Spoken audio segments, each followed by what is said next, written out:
Chapter 1. Volume 1. Emperor's Descent Chapter 1. 9 stars aligned, Heaven's Gate opens. September 9th, Double Yang Day Inshur. Before dawn, there were no clouds in the sky for thousands of miles. The 9 stars were especially bright. The 9 stars shone brightly, overshadowing the radiance of the countless stars in the sky. The 9 stars rotated. 7 of them formed a straight line, 7 stars aligned. The 8th star moved slowly. Gradually it formed a line with the 7 stars. Whoosh! 8 stars aligned. A faint light wave spread in all directions. After the light wave passed, the 9 stars became more dazzling, while the other stars in the sky became dimmer. Everything was not over yet. The 9th star was also revolving, gradually moving towards the connecting line. Countless experts in the world looked at the sky, waiting for the moment when the 9 stars aligned. September 9th Double Yang Day was also known as the Day of Extreme Yang. When Yang was extreme, Yin would be born. On this day, Yin and Yang would be in chaos, disrupting heaven's secrets.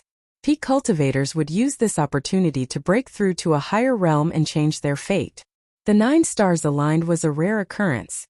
9 stars aligned, Heaven's Gate opens. When the Heaven's Gate opens, the aura of the netherworld would flow into the world of the living, nourishing the souls of the living. The world would benefit, and the peak cultivators' souls would be nourished, making it easier for them to break through. The peak cultivators in the world were all excited. They were waiting for this moment to happen. However, ordinary people could not understand the mystery of this phenomenon. Perhaps most of them were still in dreamland. At the foot of a mountain, there was a large bamboo forest. There were some houses in the middle of the open space. They were all built with bamboo, but the bamboo houses were very grand. They were elegant and dignified. Kill. Protect the Lord. Outside the bamboo houses, there were shouts of killing. On one side, there were 40 silver-armored soldiers guarding the bamboo houses with spears in their hands. On the other side, there were 200 black-armored soldiers with sabers in their hands, fighting to the death with the silver-armored soldiers. The silver-armored soldiers were fighting 1 against 4. Their bodies were full of wounds, and their armor was stained with blood, but they were not willing to take a step back. The fighting was endless, and the most intense was between the commanders of the two sides. The silver-armored commander was a middle-aged man about 30 years old, and the black-armored commander was a muscular man about 40 years old. Huguang. What's the point of staying in the Great Yin state? He had made great contributions on the front lines, but in the end, he became the bodyguard of a young brat? Come to my Great Zheng, I will recommend you to the governor. At the very least, you will be promoted to the rank of lieutenant. The black-armored commander urged. Pigs and dogs do not know loyalty, but I, Huguang, have never dared to forget. When my protector battalion arrives, none of you will be able to escape. Huguang shouted coldly. Pigs and dogs? Humph, you don't know how to appreciate favors. That vile spawn must die today. Our exalted elders have set up a grand formation outside, so that not even the slightest bit of movement inside can leak out. The Lord Protector's battalion won't know about us. Just give up. I'll give you one more chance. Are you going to surrender or not? Surrender? Ha ha ha, my Hu clan has always been loyal and righteous. No one has ever been afraid of death. Today, if I betray the country and surrender to you pigs and dogs, how can I face the world? How can I face my ancestors in the future? If you want to harm the Lord, you will have to step over my dead body. Huguang shouted. If you don't surrender, then die. The black-armored commander's eyes flashed fiercely, and the saber in his hand slashed at Huguang again. Boom! Huguang blocked the black-armored commander, but the silver-armored soldiers around him found it harder and harder to resist. Chapter 2. CI. 3 or 4 silver-armored guards were killed on the spot. As the battle progressed, the black-armored guards became even more ferocious. You want me, Huguang, to commit treason? Don't even think about it. Toxic dragon drill. Huguang's long spear suddenly emitted a silver light. Boom! Panic flashed in the eyes of the black-armored commander, and he immediately retreated 7 steps before stabilizing himself. Kill! Kill! Kill Huguang! The black-armored commander flew into a rage out of humiliation. Clang! Clang! Clang! 5 members of the Black Armored Army joined the commander's battle group, suppressing Huoguang together. The Silver Armored Army was about to be completely annihilated, but no one gave in and continued to defend the bamboo house.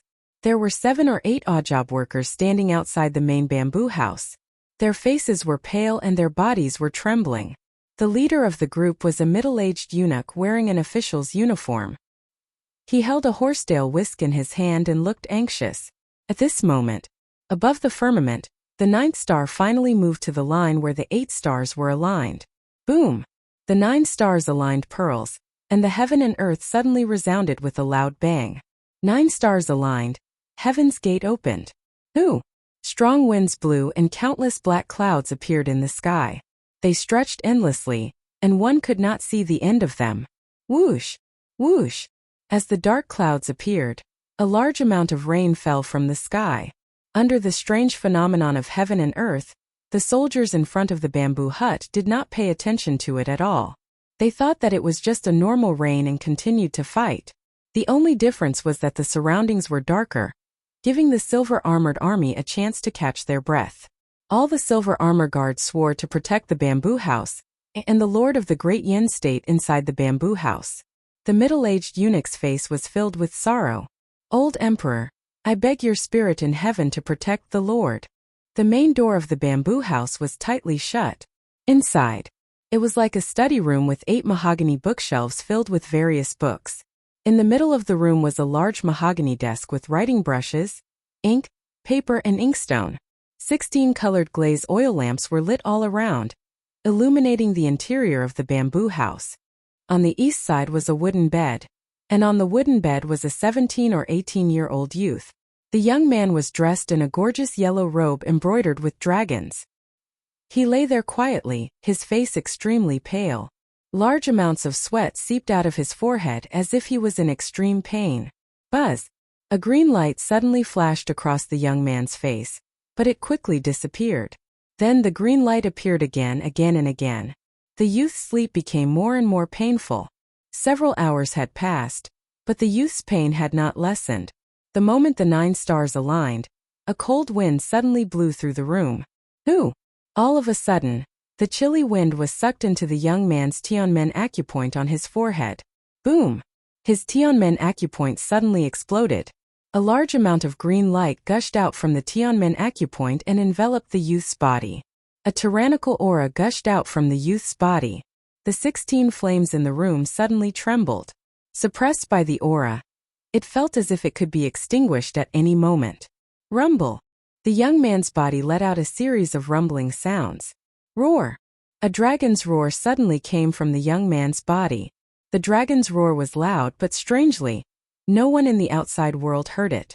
The aura emitted from the young man's body became stronger and stronger, and gradually soared into the sky. Through the bamboo house it went straight into the sky. Boom! The dark clouds in the sky above the bamboo house were suddenly shattered by this powerful aura. The heavy rain also gradually dissipated. The dark clouds shattered, but high above the house, a dragon-shaped white cloud condensed. The dragon cloud circled around with 2 lofty horns, glaring angrily at the sky. Chapter 3. It was a pity that the sky had not yet brightened. The group of soldiers fighting did not notice the anomaly in the distant sky. Inside the room, the green light gradually retreated into the youth's body. The youth's eyes suddenly opened. Whoosh!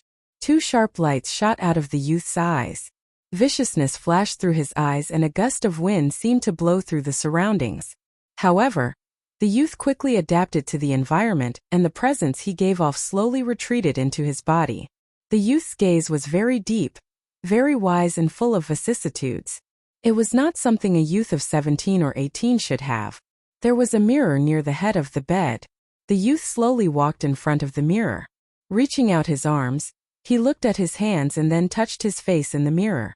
Exactly the same, this appearance is exactly the same as my previous life. The youth narrowed his eyes and sighed. Finishing, the youth lifted his left sleeve. On his wrist there was a seed-like birthmark. The middle finger of his right hand gently stroked the birthmark for a while. The youth's eyes narrowed slightly. Life-stealing birth? It was not in vain for Jean to open that immortal's tomb. Life-stealing birth? The secret method left behind by the immortal in the tomb is truly wondrous. Treasures in the immortal tomb? The youth seemed to think of some painful memory. His brow furrowed and viciousness flashed through his eyes. Looking around the study, the youth walked to the desk. There were dozens of brushes on the desk. The youth looked around and picked one of the brushes with a purple jade dragon carving. Dipping it in ink, the youth's eyes flashed with viciousness and his face was extremely dark. The brush in his hand started to write on the paper that had already been spread out. The youth's eyes were full of hatred and fury, but his hand was as steady as a mountain as he wrote stroke by stroke. Whoosh! Inside the room, a gust of wind suddenly blew. The wind quickly swept through every corner of the room. Large amounts of books were blown open by the wind, and some small objects were blown around by the wind. But strangely, the wind would always go around the oil lamps. Under the wind, the flames of the oil lamps were still there. The youth did not give off any presence. What caused the wind to blow in the room was the words written by the youth. It was just the first character, Jean. If a shoujo that cultivated in calligraphy saw this, they would be shocked. Because the young man's calligraphy had reached the realm of shocking the wind and rain. That was an extremely high level of calligraphy. Many cultivators might not be able to reach that level in their entire lives. This young man looked to be only 17 or 18 years old. When the brush falls, it shocks the wind and rain. The young man's calligraphy came from the calligraphy attainments of his previous life. It had nothing to do with his cultivation. The character Jean was a model for countless calligraphers in the world. Moreover, this character had the domineering aura of an emperor, making people feel intimidated. The word Jean took up half of the paper. On the other side, the young man wrote another word. Hero. Jean Xiong. With every stroke, the surrounding whirlwind grew stronger and stronger. When the last stroke of the word Xiong was completed, the purple jade brush in Xiao Chen's hand suddenly let out a crisp sound. Crack. A crack appeared on the purple jade brush. Crack. Crack. More and more cracks appeared. Boom. The purple jade brush turned into a handful of powder and was blown away by the surrounding whirlwind. While writing 2 words, the brush had shattered. If a shoujo that cultivated in calligraphy saw this, they wouldn't know whether to praise the young man's calligraphy or feel pity for the poor quality of the brush. When the young man finished writing the 2 words, the surrounding whirlwind whistled and circled around the paper before rushing into the 2 words. Looking at the 2 black words, it was like looking at the abyss of hell. It was filled with hatred and anger. A large amount of negative emotions were written into the 2 words by the young man. Boom! The whirlwind was sucked into the 2 words. A large amount of black gas suddenly emerged from the 2 words. The black gas circled above the paper and gradually condensed into a black devil's head. Ha ha ha ha ha. The devil's head had 2 horns. Its eyes were like the abyss and its teeth were like saw teeth. It laughed evilly, eerily, and arrogantly. The young man stared at the ball of black gas from beginning to end. The character that I couldn't break through for 1,000 years was actually broken through because of you, Jean Xiong? The young man stared at the devil's head and said with hatred. Looking at the devil's head that was written by his negative emotions, the hatred in the young man's eyes didn't decrease. Instead, his eyes gradually turned red. Jeanro is my empress. You are Jeanro's father. How can there be such a cruel father in the world? For that immortal sword, you didn't hesitate to deceive Jeanro. And let her take the poison of the heavens with me. I could survive for 10 days, but Jeanro died on the spot. What a cruel father, what a vicious father. Jeanro is so kind. You don't deserve to be her father. That immortal sword from the immortal's tomb may be powerful, but I didn't take a fancy to it. I have my own emperor's sword. Just for that immortal sword, you poisoned your own daughter? Jean Xiong? Ha ha, just you wait. When I come back to life, I will definitely cut open your stomach and dig out your heart. I will see what color your heart is and avenge Ro. The young man's eyes were filled with hostility. His ferocious aura was several times stronger than the devil's. It forced the devil's head back into the 2 words. A layer of black gas enveloped the paper. The cheapest piece of paper after writing these 2 words would be priceless. However, the young man picked up the paper and stretched it towards the oil lamp. Whoosh! The paper burned continuously. Ah! Spare me! Ah! The devil on the paper screamed again and again, but the young man's eyes were cold. He let the piece of rice paper turn into ashes. Zhenxiong? The young man said the name fiercely again. After calming down, the young man began to sense his surroundings. He closed his eyes and raised his eyebrows slightly. Life-stealing derivation requires the realm of immortals to use. It is indeed true. Back then, before I became an immortal, I was about to die, so I had to take a gamble. If not for the 9 stars alignment and the opening of the gate of heaven, my will might have been trapped in this life's body forever. Finally I came out. I don't know if my previous life's body is still lying in that coffin. In the future I will return. The young man sighed. Taking a deep breath, the young man slowly walked towards the bamboo house. Creak. The door of the bamboo house was opened by the young man. Chapter 4. Kill. Second brother. You killed second brother, I'll kill you all. Those who stand in my way will die. Kill, kill, kill.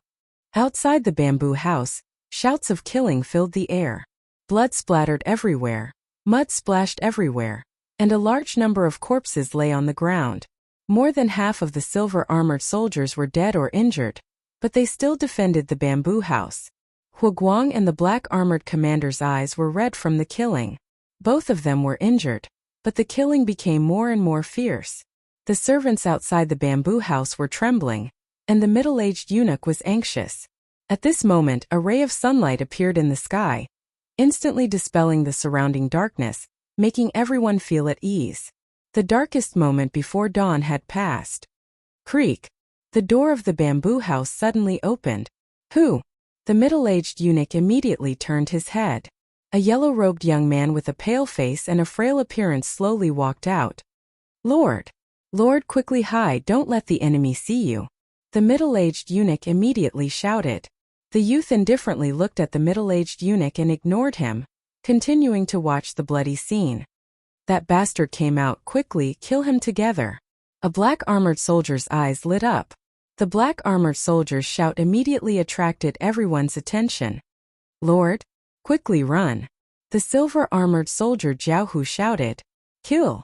The black-armored soldiers became more and more fierce. Lord, old slave, escort Lord out of here.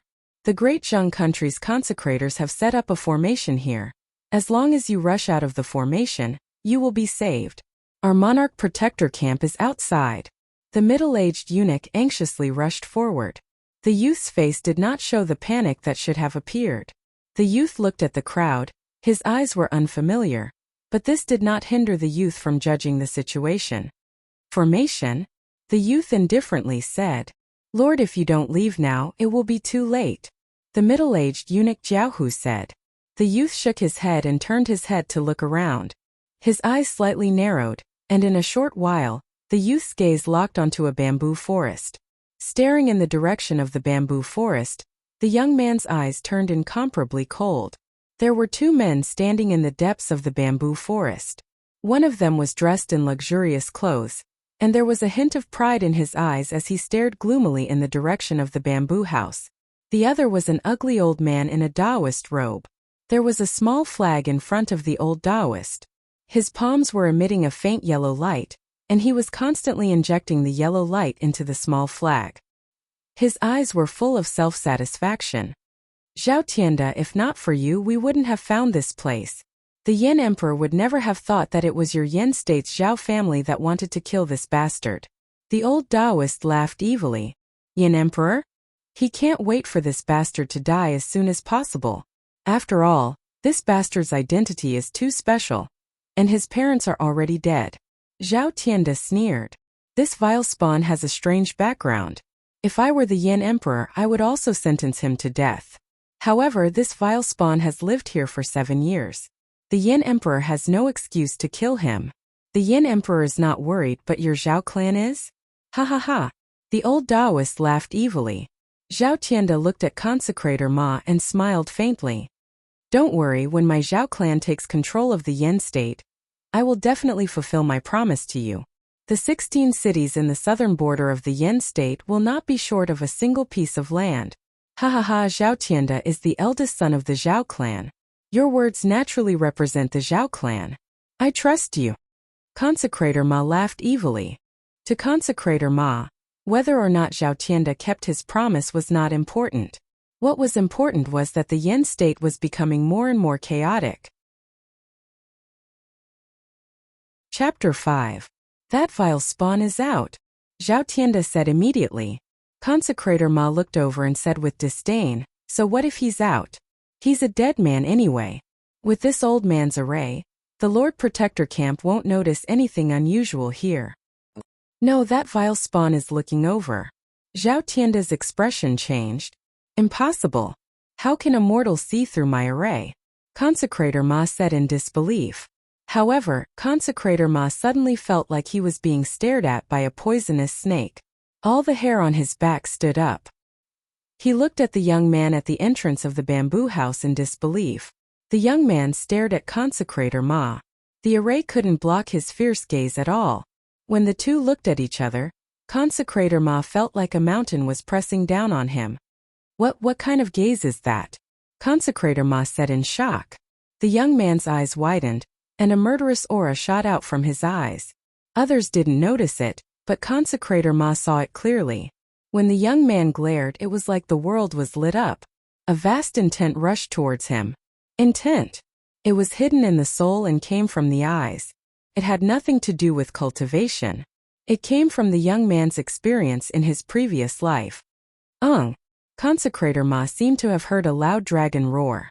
The sound was so loud that Consecrator Ma's soul trembled and his mind was in a trance. He vaguely saw a vast golden dragon shoot out from the young man's eyes. The golden dragon glared, bared its fangs and brandished its claws. It roared and rushed towards Consecrator Ma with an imposing manner as if the end of the world had arrived. Consecrator Ma was horrified. Under the powerful pressure of the dragon, Consecrator Ma's body stiffened and couldn't move. He allowed the vast golden dragon to rush towards him. Roar! The golden dragon roared and hit Consecrator Ma. Vaguely, a green light spread out from Consecrator Ma's body. The green light looked like Consecrator Ma's form. If any cultivator saw it, they would be horrified because the green light was Consecrator Ma's soul. A gaze? It destroyed Consecrator Ma's soul? How strong must one's willpower be in order to achieve this? What kind of person was this? Consecrator Ma's body went soft and lost consciousness. Consecrator Ma, what's wrong with you? Zhao Tianda exclaimed. The young man's glance was directed at Consecrator Ma. Naturally, the others couldn't feel the tremendous impact of his will. Nor could they see the vast golden dragon formed by his will. Consecrator Ma's soul dissipated. He couldn't be any more dead. The grand formation that he was in charge of was also destroyed. The fog surrounding the bamboo forest dissipated in an instant. In front of the bamboo house, the young man's body shook slightly and his face turned pale. My body in this life is still too weak. The young man sighed. Lord, quickly follow the old slave. The middle-aged eunuch said anxiously. The young man shook his head because the crisis had been averted. Quick enemy attack. Everyone, head to the bamboo house. Protect the Lord. Suddenly, the sound of footsteps could be heard from the depths of the bamboo forest. Outside the bamboo house, the faces of the black armored army, who originally held the absolute advantage, immediately changed. What's going on? The Lord Protector's camp is coming? A black armored army exclaimed. Brothers, our reinforcements are here. The reinforcements are here. A silver armored army shouted excitedly. The reinforcements are here? The formation is broken. Great, great. The middle-aged eunuch said excitedly. We're saved, we're saved. The crowd of odd job workers also came to their senses. Chapter 6. Although the young man was exhausted after breaking the formation, he still stood calmly at the entrance of the bamboo house with the willpower of an emperor from his previous life, looking at everyone coldly. The anxious cries of the Lord Protector's camp came from afar. The black armored army outside the bamboo house was in a state of panic. Although there were some casualties before, they were all within the acceptable range. Now, with the arrival of the Lord Protector's camp, there was no way to escape. Suddenly, some of the black armored army slowed down and changed their positions, preparing to escape. Seeing this, the black armored commander felt something was wrong. Everyone is from the Lord Protector's camp. No one can escape. Now we can only capture the bastard. Either we die or we capture the bastard. The black armored commander shouted.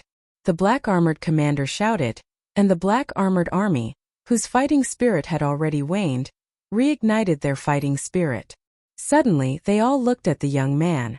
Protect the Lord with our lives. Huguang shouted anxiously. Roar! The silver-armored army shouted. The reinforcements had arrived. The silver-armored army's fighting spirit was also ignited. Kill! Chi-chi! The craziest battle began. In the shadows of the swords and spears, blood splattered everywhere. Brains and internal organs flew everywhere. It was extremely bloody. The servants were so frightened that they did not dare to look. The middle-aged eunuch was also frightened and turned to look at the young man. The young man's eyes did not show any panic. Even if the internal organs were flying towards him, the young man's expression was cold and unmoved. Roar! At the moment of defeat, the black armored commander released all his potential and rushed towards the young man with red eyes. The black armored commander jumped out of Huguang's battle circle. The price he paid was that his right arm was pierced through by Huguang's spear. Although his right arm was broken, he still had his left arm. The black armored commander did not care about his broken right arm. He grabbed his sword with his left hand and rushed towards the young man. Shameless villain, don't run! Huguang shouted. Unfortunately, 6 black armored army surrounded Huguang. No matter how strong Huguang's spear art was, he could not kill 6 black armored army in one move. In the blink of an eye, the black armored commander arrived in front of the young man with a ferocious face. The big sword in his hand chopped towards the young man. When the saber slashed down, a blood-red light overflowed from the edge of the saber. It was filled with killing intent. The saber slashed at the youth's arm. Perhaps it wouldn't kill the youth, but it would serve to intimidate everyone. Lord! The middle-aged eunuch cried out in alarm, but it was too late to save him. Seeing that the broadsword was about to hit the young man, at this moment, almost everyone's eyes were focused on him. Some were excited, some were frightened. Finished, finished, the Lord is finished. The young man had lived here for 7 years. Although it was inconvenient for them to inquire, they had a rough idea of the young man's cultivation. There was no way he could block this saber. Even as the saber approached, the young man's expression remained cold, without a trace of panic. Instead of running away, the young man took a step forward. This step might seem casual, but a true master would understand that to meet the blade head-on, this not only required courage, because this was not something that could be done with courage. When danger came, people would instinctively avoid it. This was a subconscious instinct. The young man's willpower suppressed his instincts. Taking a step forward required a lot of self-confidence. He took a step forward and dodged the attack. The black armored commander was shocked to see his saber strike miss. How was this possible? He was an expert of level 6 of the power realm. How could a weak young man dodge his attack? Was this still a weak young man? In the next moment, the black armored commander met the young man's eyes. Cold, extremely cold. The young man's gaze was as if he was looking at a dead man. Chapter 7. All the hair on the black armored commander's body stood on end as a feeling of death filled his body. How is this possible? He is just a weak youth. His strength is only at the 3rd level, how can he give me such a feeling? Because the youth took a step forward, the two of them were too close to each other. The people behind couldn't see the youth's movements clearly, but the middle-aged eunuch at the side saw it clearly. The youth suddenly raised his right hand. His right hand formed a claw, and his fingertips emitted a trace of golden light. At an extremely fast speed, the claw pierced into the black armored commander's throat. This blood spurted out from the back of the youth's hand. The weak part of the human body, the throat, was pierced by the youth's claw. The black armored commander immediately froze. His eyes widened in disbelief. Bang! The youth kicked the black armored commander's stiff body and pushed him away. The black armored commander seemed to have lost all his strength. He threw away his long knife and clutched his throat, looking at the youth with a horrified expression. The youth's face was still cold, but in the palm of his right hand, there was a bloody object, a section of the throat. The youth's claw tore off the black armored commander's throat. Almost all the surrounding soldiers felt their scalps go numb. Was this still a vile spawn that was casually slaughtered? Looking at the hole in the commander's throat, the black-armored soldiers instantly lost all their will to fight. Ha! Run quickly! The black-armored soldiers fled with a loud bang. Release the arrows! The soldiers of the protector camp shouted from afar. Xiao! Xiao! Xiao! A series of long arrows were shot from afar. Immediately, more than half of the black-armored soldiers were hit. Of course, most of the arrows were aimed at their feet. Therefore, the arrows didn't kill them. In the blink of an eye, nearly 1,000 soldiers arrived and captured the fleeing and injured black-armored soldiers with lightning speed. Your humble servant came late to protect you, Lord, please punish us. After capturing the black-armored soldiers, the soldiers quickly apologized. Huguang did not protect you, Lord, please punish us. Huguang also quickly knelt down on one knee. In a moment, other than the black-armored soldiers who were still chasing and guarding the black-armored soldiers, all the soldiers outside the bamboo house knelt down on one knee and apologized. Protect me. The youth's eyes narrowed. Protector was a term that was only used on emperors. His identity in this life was that of the Lord, so why would he use the term protector? Lord? Have you forgotten what happened in the past? The middle-aged eunuch suddenly asked. Oh. The youth looked at the middle-aged eunuch. Yes, it's the 9th day of the 9th month again. Lord, the old slave has been ordered to take care of the Lord. This is already the 7th year. Every year on the 9th day of the 9th month, the Lord will lose his memories and forget everything in the past. The old slave will convey the memories of the past. The middle-aged eunuch said respectfully. Amnesia once a year on the 9th of September? The young man's expression changed, and he immediately understood the reason. The will of his previous life that existed in his Tianmen acupoint would attempt to break through the Tianmen acupoint on the 9th day of the 9th month. The will of his previous life was so strong that it couldn't be compared to the will of his current life. Therefore, every year the memories of his current life would fade away. Now all the memories of this life had been washed away. Lord, your name is Yen Chuan. The middle-aged eunuch said respectfully. Yen Chuan. The youth repeated the name. After a moment of silence, the youth finally nodded and said, If that's the case, then from now on, I will be called Yen Chuan. The youth accepted the name of his current life. The Lord is the most respected Lord in the Great Yen state. The title is equal to the king. His position is equal to the emperor. The middle-aged eunuch said seriously, The title is equal to the king? Yen Chuan raised his eyebrows.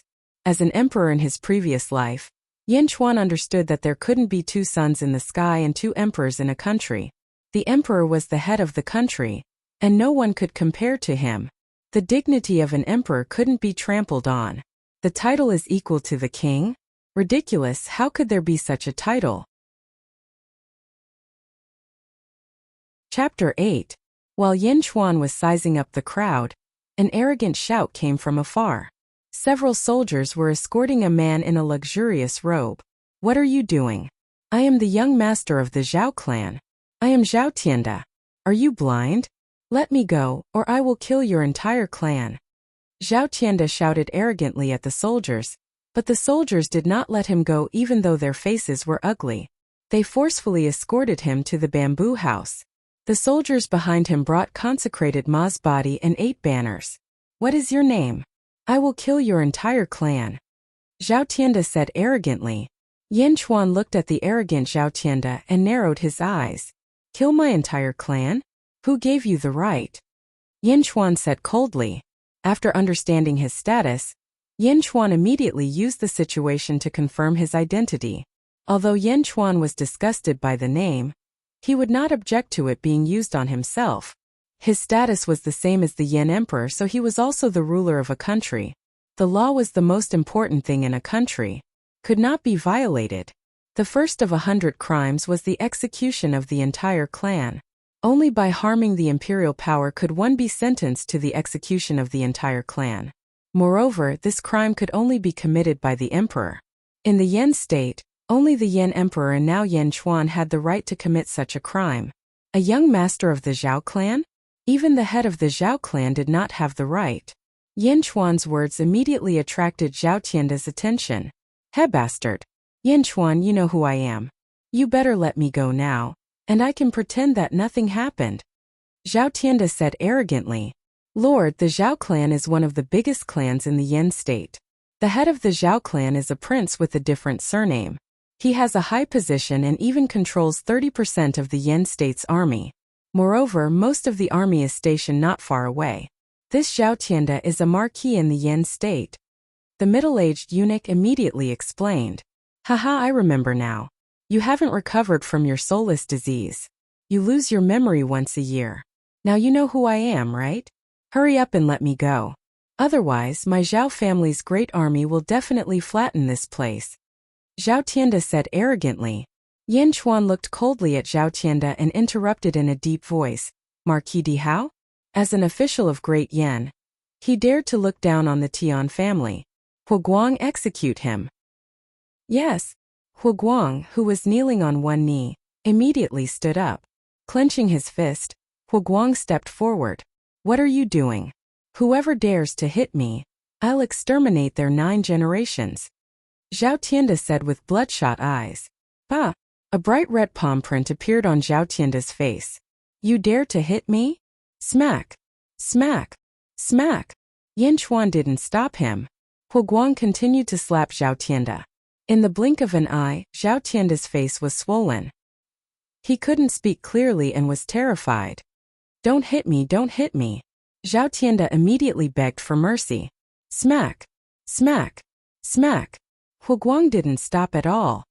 I beg you, don't hit me. My teeth are falling out. Don't hit me. Yan Chuan looked coldly at Zhao Tianda. Zhao Tianda's previous arrogance was completely beaten down. He couldn't escape and immediately began to beg for mercy in fear. Stop! Yan Chuan said in a deep voice. Huguang immediately stopped. Zhao Tianda stumbled and covered his face, looking at Huguang in horror. Only when the slapping ended did he put down his hand. However, his face was already swollen beyond recognition. While frightened, he looked at Huguang with hatred. Yan Chuan looked at the old Taoist's body that was scattered by his will. His gaze was cold. Speak. Why did you harm me? Tell me everything. Yan Chuan said in a deep voice. Chapter 9. I was bewitched by the Zheng dynasty's people. I was deceived. Lord, please spare my life. Zhao Tianda learned his lesson and immediately said. Yan Chuan stared at Zhao Tianda and sneered. You still want to deceive me at this point? Do you think I'm that easy to deceive? Break his arm. Yes. Huguang answered. No. Zhao Tianda exclaimed. Crack. Zhao Tianda's right arm was broken by Huguang. Ah! Zhao Tianda screamed like a pig being slaughtered. Speak. Yan Chuan coldly shouted. Zhao Tianda's eyes were no longer filled with hatred, but with fear. Devil, this Yan Chuan is a devil, a devil. Speak. Huguang also shouted. Zhao Tianda quivered. But he still gritted his teeth and said, every word I said is true, every word. I hate it when people lie to me, especially people like you. Since you still don't want to speak the truth, Huguang, pull out his tongue. Yan Chuan said indifferently. Pull out his tongue? Zhao Tianda's eyes suddenly widened. In his heart, a voice kept saying, he doesn't dare, he doesn't dare. But why would Huguang care about him? He reached out and pinched Zhao Tianda's chin, while his other hand reached out to grab Zhao Tianda's tongue. I'll speak, Zhao Tianda exclaimed in horror. Zhao Tianda understood that Yan Chuan was serious. If he continued to lie, his life would end here. Yan Chuan gently waved his hand, while Huguang stood to the side in admiration. Huguang's eyes lit up. When he was sent here to protect Yan Chuan, although Huguang didn't say it, he still panicked in his heart. After all, if he protected Yan Chuan, his future would come to an end. But Yan Chuan's methods today gave Huguang hope. Which man in this world doesn't want to make a name for himself? Speak. Yan Chuan said indifferently. Yes, the Dezheng country's consecrated elders brought the army into the Forbidden Forest. The family had decided to use this opportunity to unite with the Dezheng country's consecrated elders to kill you. I'm just a guide, Zhao Tianda said, trembling. Why? Yan Chuan was puzzled. This is the family head's decision because you are the emperor equal to one. You are of the Yan clan's bloodline. Zhao Tianda said while trembling. Yin clan bloodline? In that case, your Zhao family wants to usurp the throne? Yin Chuan said coolly. With Yin Chuan's wisdom as a former emperor, he immediately realized the key point. If the Yin emperor's bloodline was wiped out, then he would be the rightful successor of Great Yan. So, if he killed him now, he would cut off Great Yan's escape route and shift the blame to Great Zheng, which would confuse the Yin emperor even more. Moreover, Zhao Tianda's death might be something the Yin emperor would be happy to see. After all, his identity was too special. Usurp the throne? The soldiers were shocked. The Zhao family has wild ambitions. No, no, no, Zhao Tianda said while trembling. Yin Chuan naturally would not listen to Zhao Tianda's argument. Instead, he asked again, "The Zheng country's consecrated elders? Why would they appear here?" "I don't know." Zhao Tianda shook his head. "Huh." Yin Chuan's face darkened. "I really don't know. But I heard that the Yin state's consecrated elders will be here soon. Not only the consecrated elders, even the immortal sex people might be here. I really don't know anything else." Zhao Tianda hurriedly said everything. Yin Chuan looked at Zhao Tianda and was silent for a while, digesting this information. Lord, I was confused. Please let me go." Zhao Tianda suddenly shouted. "Lord, how should we deal with this person?" Hu Guang asked respectfully. Chapter 10. Looking at Zhao Tianda, Yin Chuan's expression was cold and solemn. He said indifferently, "You despised the heavens, betrayed the country, and attempted to assassinate me. Your crimes are unforgivable.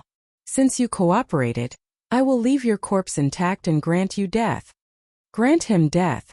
These two words were like a bolt from the blue, causing Zhao Tianda to feel dizzy. He originally wanted to lower his attitude and drag out an ignoble existence. When he was free in the future, he would lead the Zhao family army to exterminate the Yin clan and return today's humiliation 100-fold. Who would have thought that Yin Chuan would be so ruthless? "You can't kill me. You can't kill me. I am the young master of the Zhao family. I am the young master of the Zhao family. If you kill me, the Zhao family will rebel. My grandfather won't let you off. Don't kill me. I can give you a lot of money. A lot." Zhao Tianda said incoherently. Yin Chuan ignored him and looked at Hu Guang. "Yes," Hu Guang replied. "TSK." The long spear instantly pierced through Zhao Tianda's throat. "Whoa!" Zhao Tianda's eyes widened. He cried out in disbelief and fell to the ground dead. The surrounding army was silent. No one dared to raise their heads, but their hearts were in turmoil. This was the first time they saw Yin Chuan's methods. It was extremely shrewd and ruthless. As for the imprisoned black armored army, they were all trembling in fear. "Lord Zhao Tianda is dead," Hu Guang said respectfully. Looking at Zhao Tianda's corpse, Yin Chuan said indifferently, "Send this corpse to the imperial capital and hand it over to Yin Emperor." "Yes," Hu Guang said respectfully. Send the corpse to the imperial capital? No one understood the purpose. Wasn't this superfluous? But no one dared to say anything. "Will there be compensation for the casualties?" Yin Chuan looked at Hu Guang. "Yes, the families of the dead will receive 300 taels of silver," Hu Guang said. Looking at the corpses, Yin Chuan shook his head and said, "These people died to protect me. The compensation for each family will be increased by 5 times. "Who?" Everyone raised their heads in surprise. However, his heart was abruptly burning with passion.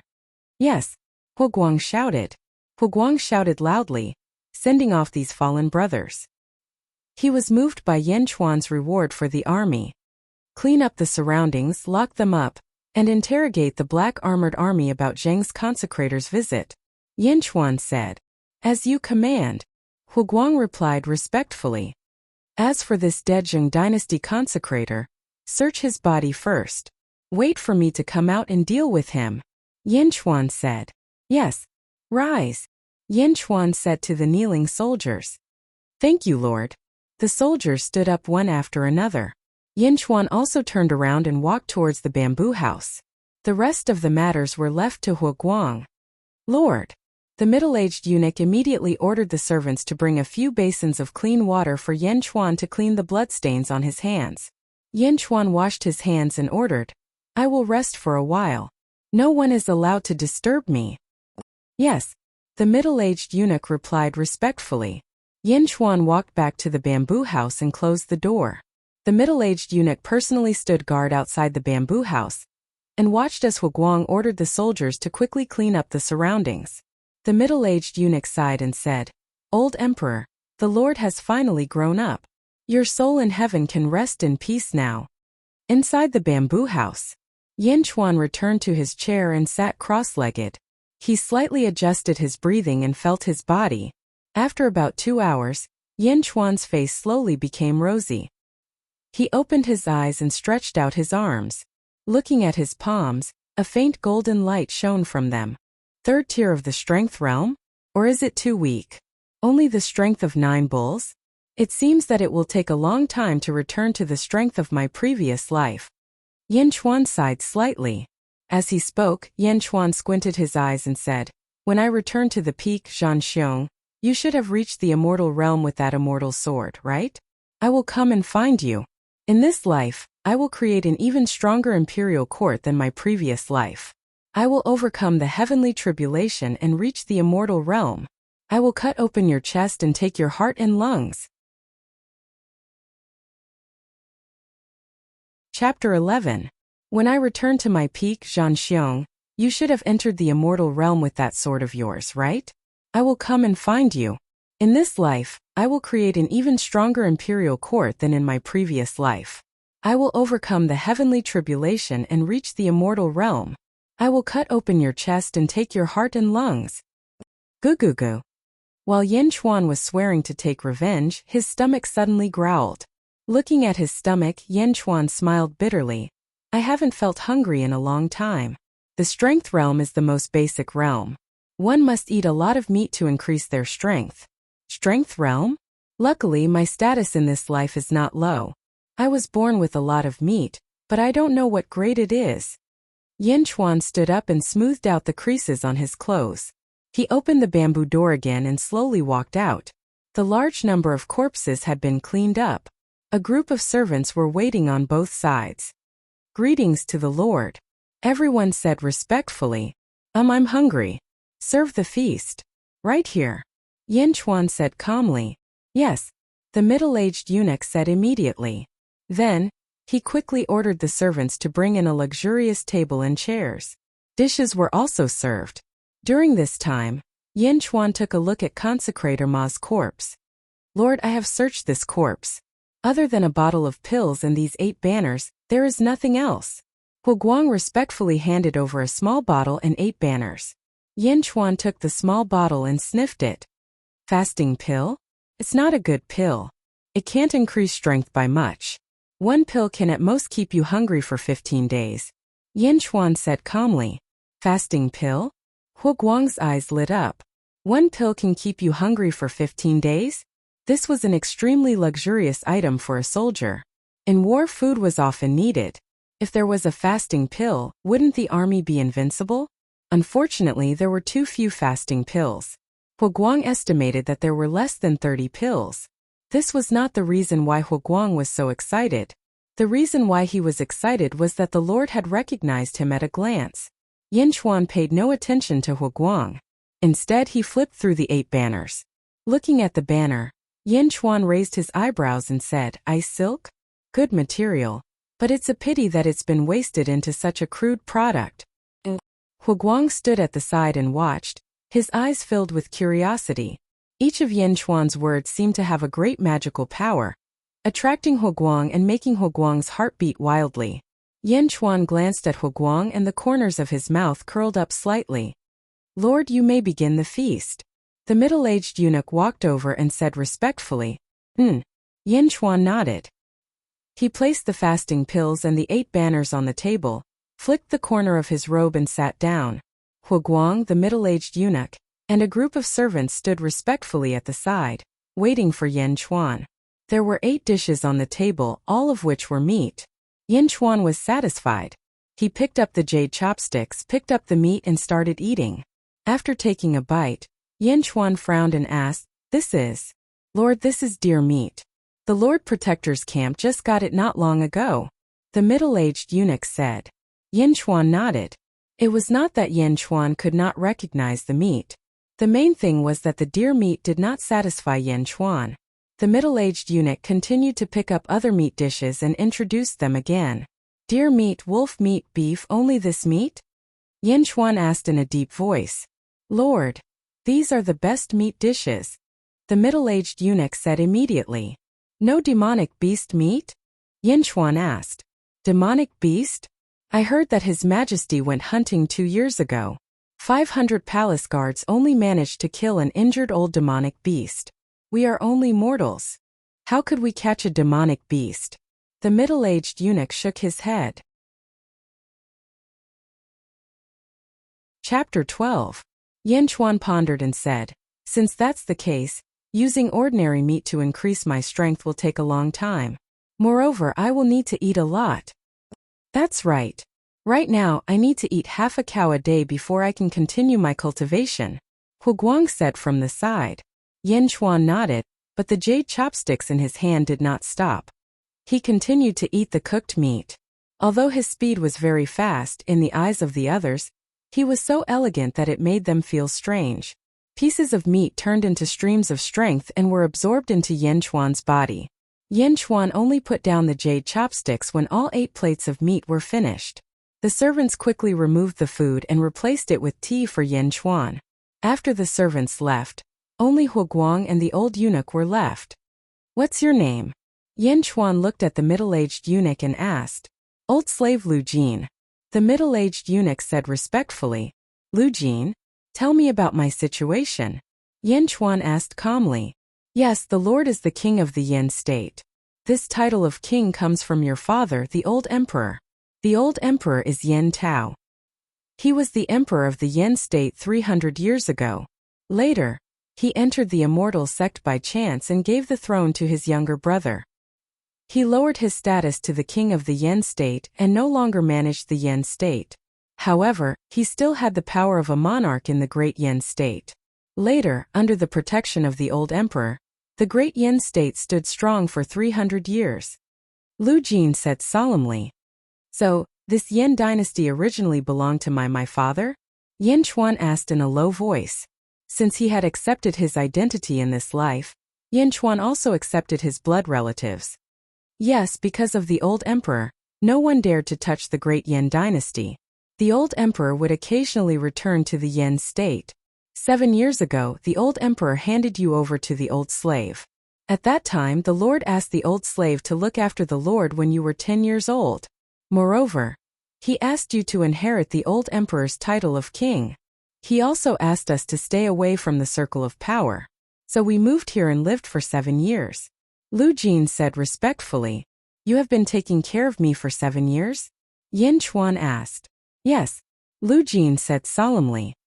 Hearing this, Yin Chuan's gaze on Lu Jin softened.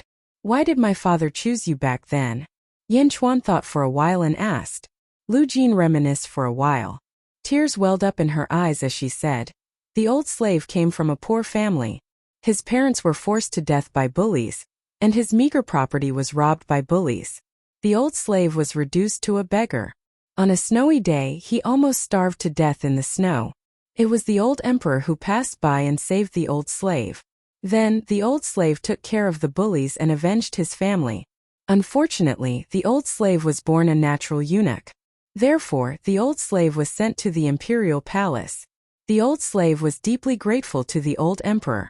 Perhaps this was the reason why the old emperor chose the old slave. Yes. Yin Chuan looked at Lu Jin with a much gentler gaze. The old slave stayed in the imperial palace for 15 years. Until one day the old emperor suddenly descended from the sky and brought you the Lord.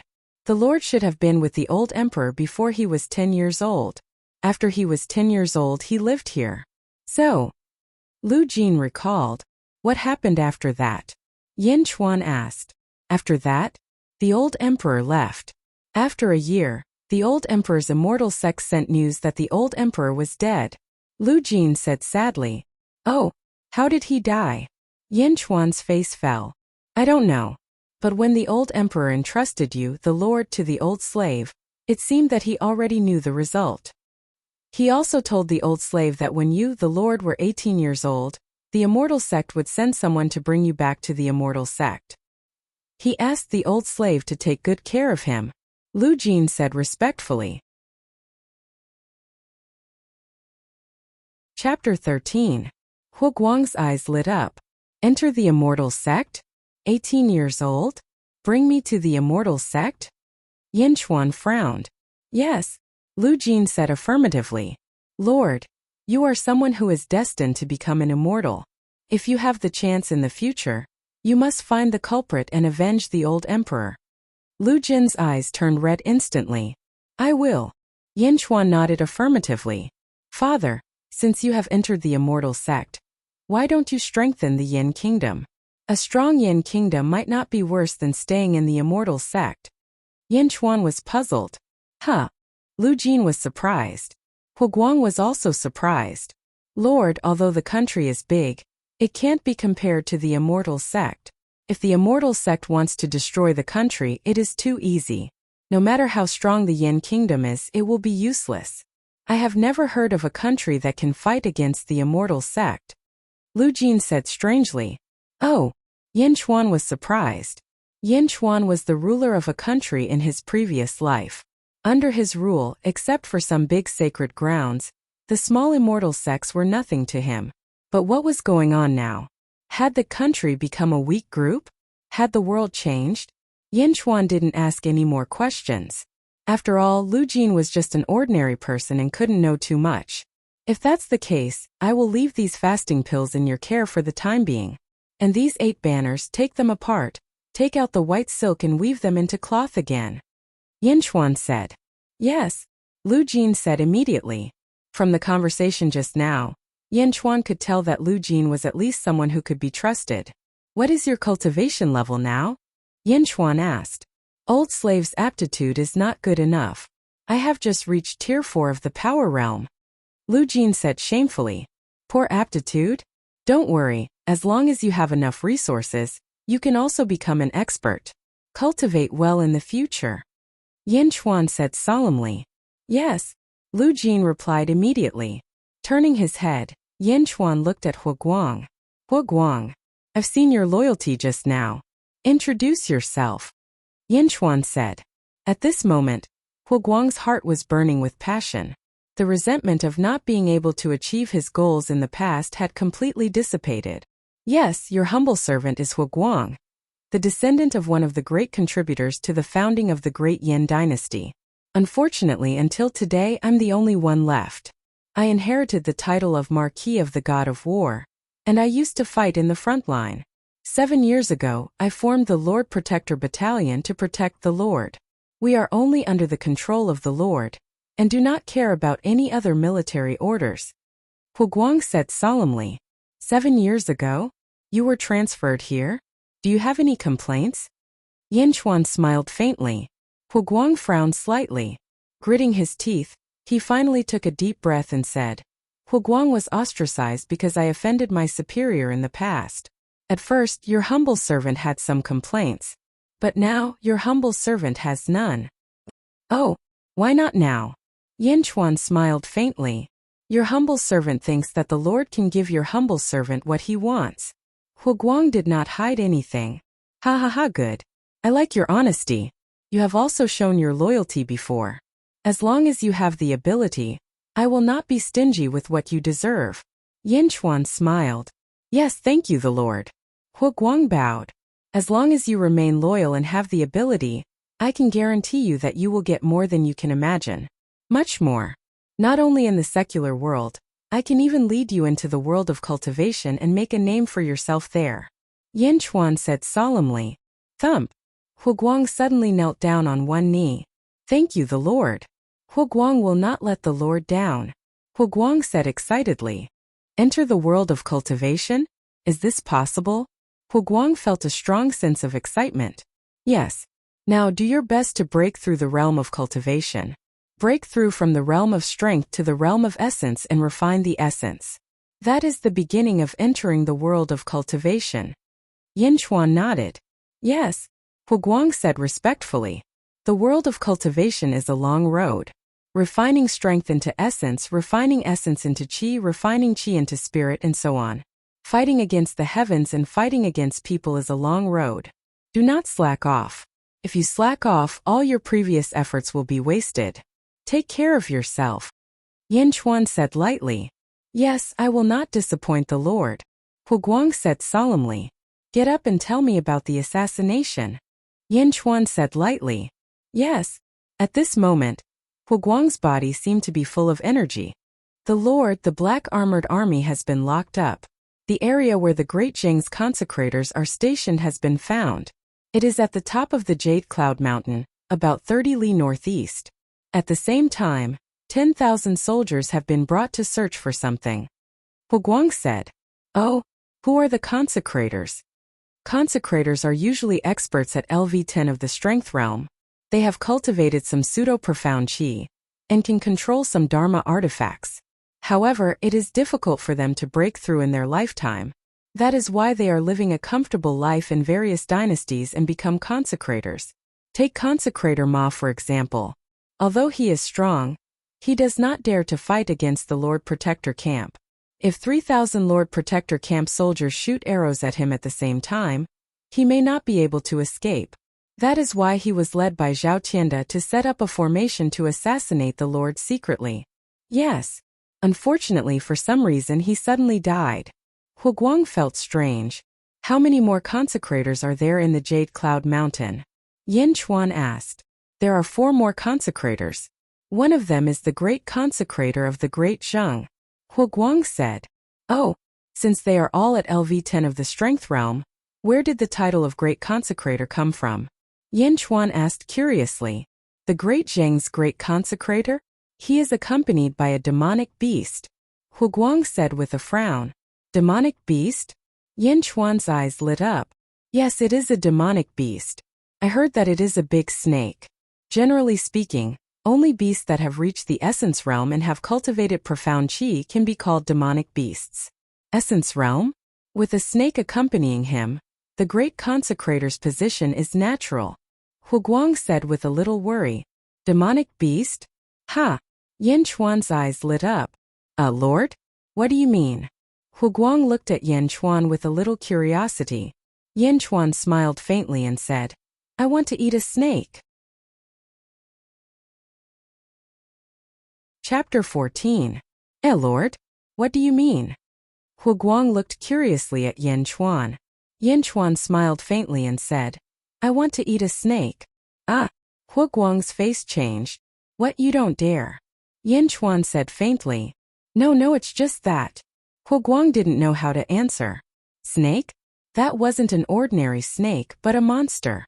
It was a powerful existence that had cultivated the essence of life. Legend has it that the snake's poisonous smoke could kill hundreds of experts in an instant. And suddenly Hu Guang saw Yin Chuan's eyes.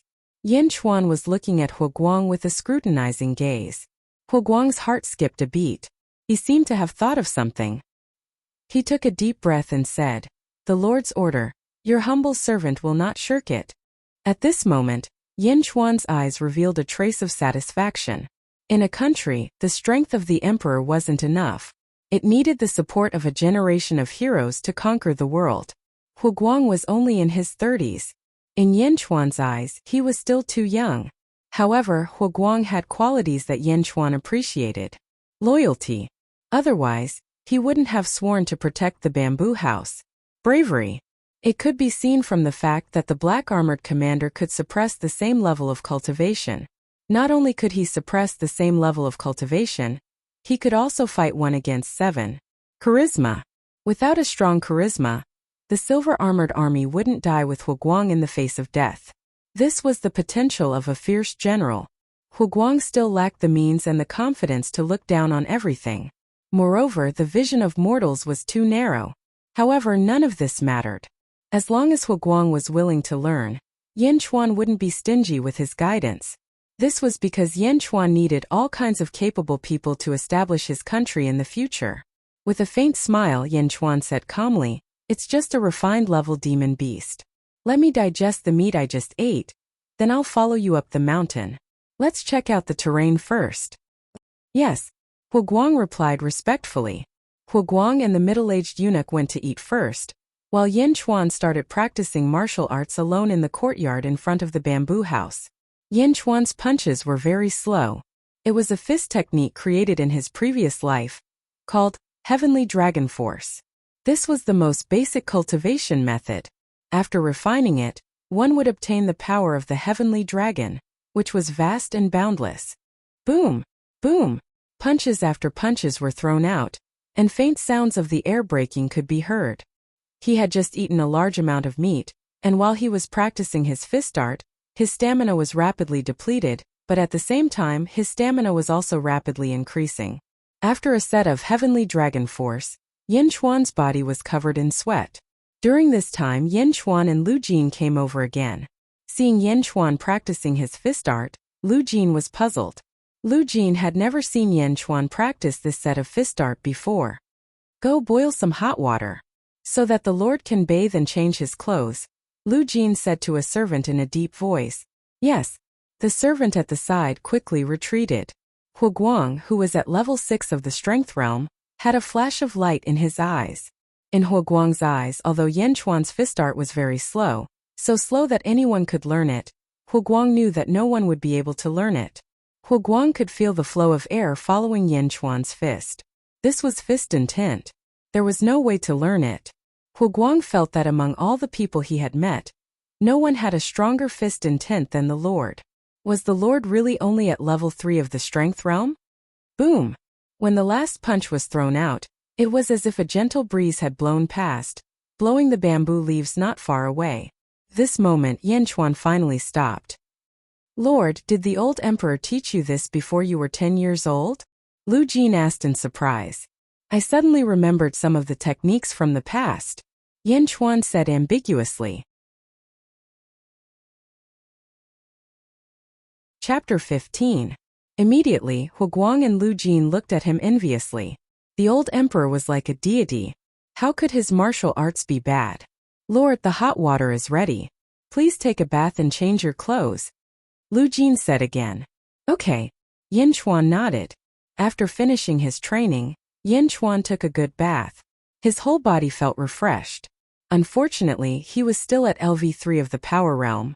Cultivation was not something that could be broken through by eating meat and practicing martial arts. Walking out of the bamboo house, Hu Guang had been waiting for a long time. Behind him stood 20 silver armor guards. Lord, everyone said respectfully. Okay, let's go up the mountain, Yin Chuan said calmly. Yes, everyone answered. Next to the bamboo house was a tall mountain. The 20 silver armor guards cleared the weeds. Hu Guang and Lu Jin followed behind Yin Chuan respectfully and slowly up the mountain. The mountain was 200 feet high, but it was nothing for the experts. Soon they arrived at the top of the mountain. Everyone stood behind Yin Chuan and stood on top of a large rock. Standing at the top of the mountain, Yin Chuan's field of vision suddenly widened. Lord, that is Emerald Cloud Mountain. The Great Zheng's offerings are on that mountain. Hu Guang pointed at a mountain in the distance. Because of the distance, the mountain looked small. However, Yin Chuan knew that the mountain should be much bigger than the one he was standing on. Okay. Yin Chuan nodded. However, Yin Chuan did not pay attention to Emerald Cloud Mountain for too long. Instead, he raised his eyebrows and looked around. Yin Chuan was slightly surprised. In the south, dozens of miles away, there was an endless fog that covered the entire forest. Dark clouds were rolling in the sky, covering a large area in the south. It was gloomy. This is... Yin Chuan narrowed his eyes. Lord, this is the Forbidden Forest. It is a land of death. Many people went in to investigate, but no one came out. When my dynasty was founded, it was already here. Even when my dynasty sent a large army in, they never returned. Therefore, very few people dare to enter. Lu Jin said respectfully. Feng Shui formation? It's actually a Feng Shui formation. Yin Chuan narrowed his eyes. Feng Shui formation? Lord, what is a Feng Shui formation? Hu Guang asked curiously. Looking at the crowd, Yin Chuan was originally going to be groomed, so he did not hide anything.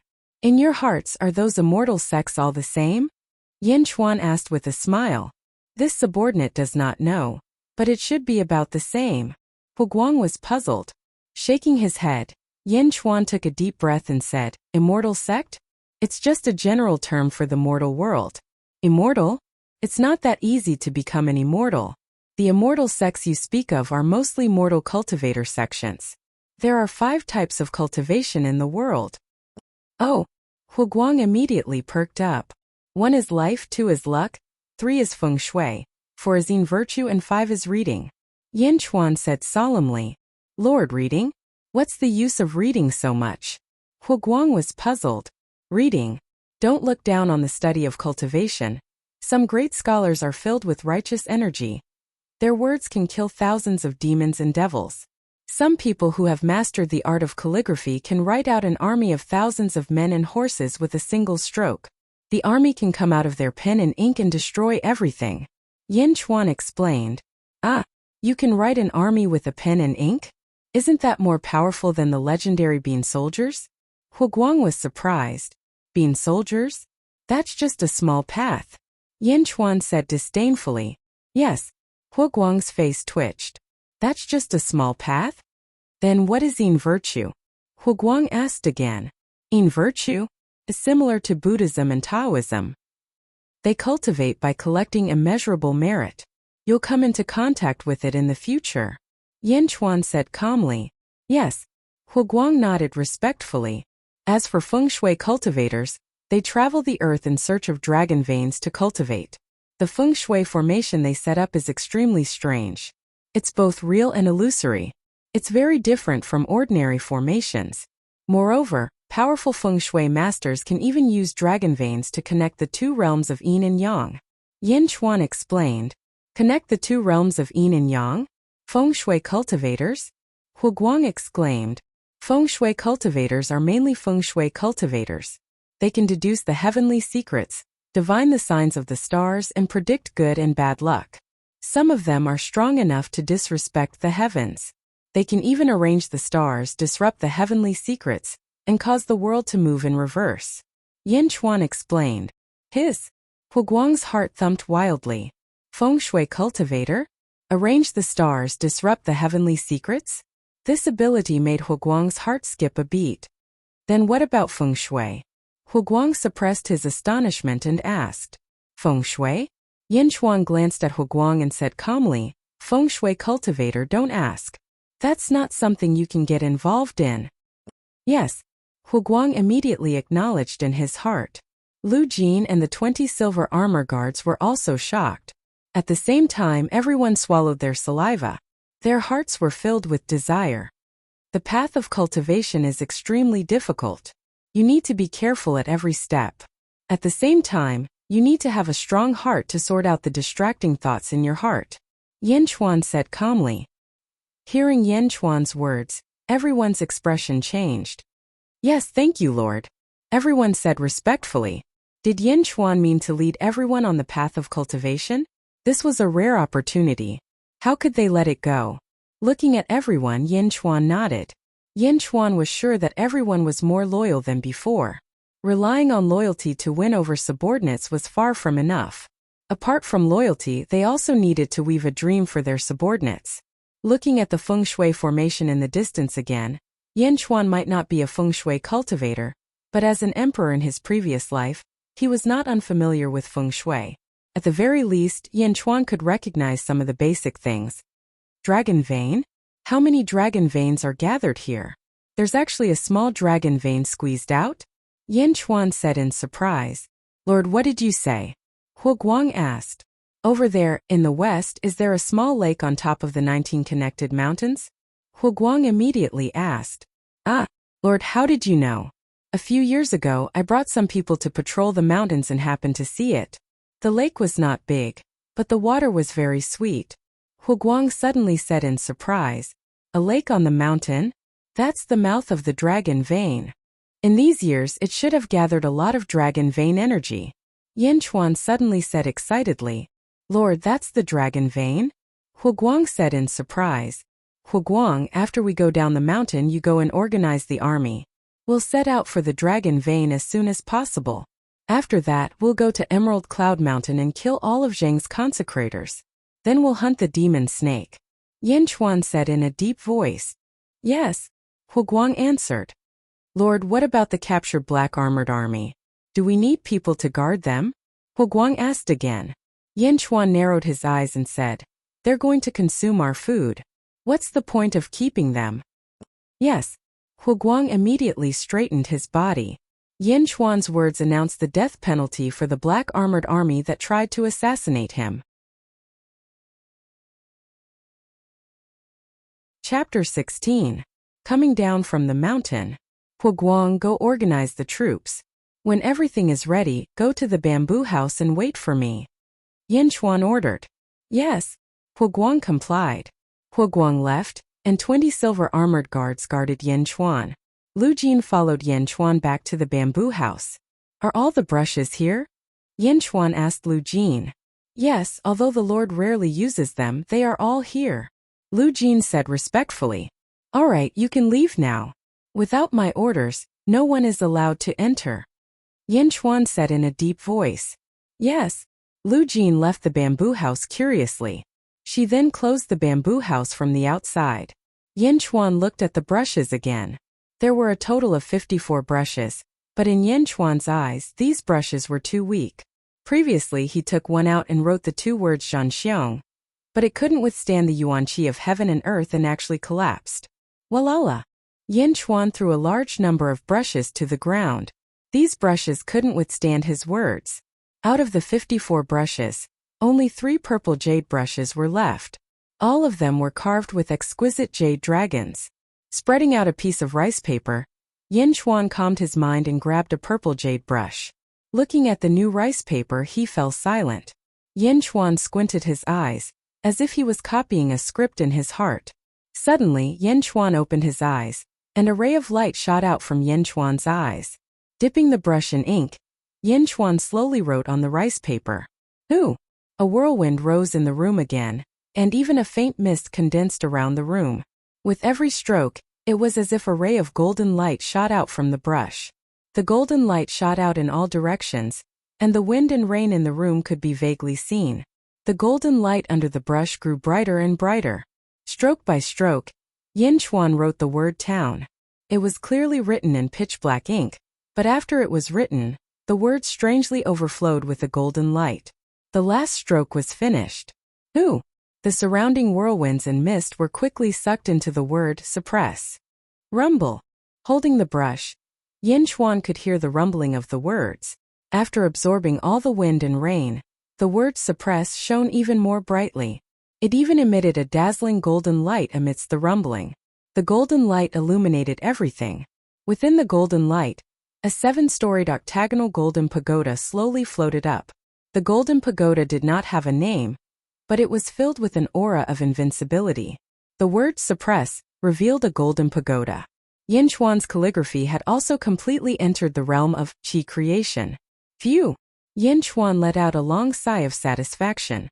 The purple jade brush in his hand had already turned into fine powder, completely dispersed by the qi of heaven and earth. Yan Chuan's face was slightly pale. He revealed a bitter smile and said, for most people who practice calligraphy, when they write a word, they attract the qi of heaven and earth from all around to temper their body. This is a good thing. Who would have thought that my body would almost be unable to withstand the qi of heaven and earth? Haha! Looking at the golden pagoda floating above the rice paper, Yan Chuan smiled faintly. He stretched out his hand and gently folded it. As the rice paper was folded, the golden pagoda suddenly disappeared. After folding it a few times, Yan Chuan carefully put it away. Then he sat cross-legged and closed his eyes. After a while, he stood up and opened the bamboo house again. Outside the bamboo house, Hu Guang and Lu Jin were waiting. Not far away, there was a large palanquin carried by 16 people. Lord! Everyone said respectfully. Are you ready? Yan Chuan said faintly. Yes, the 3,000 protector camp soldiers have all been reorganized. I have already sent 500 soldiers to scout out the enemy's situation. Hu Guang said respectfully. Chapter 17. Good. Yan Chuan nodded in satisfaction. Get someone to bring my desk, brush, ink, paper and inkstone. I'll need them. Yan Chuan said to Lu Jin. Yes, Your Highness. The white silk from the 8 banners has been woven into a piece of 1-meter-long white cloth. Lu Jin immediately handed over a piece of white cloth that was extremely smooth and as thin as a cicada's wing. Oh! Yin Chuan took the white cloth. He looked at it and said with satisfaction, good, then bring it along. I'll need it then. Yes, Lu Jin said respectfully. Since everything is ready, let's go. Yin Chuan said. Yes. Lord, please get on the palanquin. Lu Jin said immediately. Good. Yin Chuan nodded. At the side of the palanquin, 16 soldiers were waiting respectfully for Yin Chuan. Yin Chuan stepped forward. He lifted the curtain and entered the interior. The palanquin carried by 16 people was extremely spacious. It was like a small room with windows, a table and chairs. There was also an incense burner, snacks and fruits on the table. Sitting down comfortably, Yin Chuan picked up a grape, peeled it and ate it. It was extremely sweet. Although it was not as good as his dragon carriage, it was still comfortable. Let's go, Yin Chuan said. Yes, Hu Guang replied. The palanquin was lifted up by the soldiers. It moved slowly. Slowly, it was carried to the 2,000 soldiers in the distance. It was guarded by the soldiers in the center. Lu Jin ordered some soldiers to carry the desk, brush, ink, paper and inkstone, and slowly moved towards Longmai Mountain. At the top of Longmai Mountain, Yin Chuan was rushing towards the small lake at the top of the mountain. At this moment, the small lake was surrounded by white fog, making it impossible to see anything in the lake. Outside the small lake, there were 4 small white flags. White fog spewed out from the flags.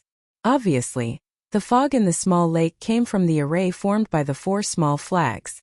Screech! Suddenly, the cry of a crane came from high up in the sky. A huge red-crowned crane came out of the white clouds. The red-crowned crane was as tall as 2 people. With a flap of its wings, the surrounding white clouds were instantly scattered. Screech! With a loud cry, the red-crowned crane swooped down into the small lake at the top of the mountain below. Boom! The fog in the surroundings surged, and the red-crowned crane landed by the small lake. The long crane beak pecked at the small lake, and a large fish was pecked into the air. It opened its mouth and swallowed it in one gulp. At this moment, the figure of a young girl suddenly rushed out of the small lake. Boom! Only the girl's head was above the surface of the water. Her beautiful hair was swept behind her head, and her face was delicate. She had watery eyes and a jade-like nose. Her face was slightly rosy, and she looked extremely beautiful. The lake water was clear, and one could vaguely see her beautiful body. Her skin was as white as cream, her hands were like jade, and her buttocks were plump and her legs were long. Her entire body was like a work of art, causing people to be in a trance and infatuated. Screech! The red-crowned crane cried out happily to the young girl. Little crane, this is the mouth of a dragon vein. The water is moist and sweet. Although it can't be compared to the water at home, it's the best water we've seen in the days we've been out. I haven't bathed in a long time and so have you. Take a bath, The young girl scooped up the water and splashed it at the red-crowned crane. Screech, screech. The red-crowned crane flapped its wings and splashed the water at the young girl. The young girl and the crane played around.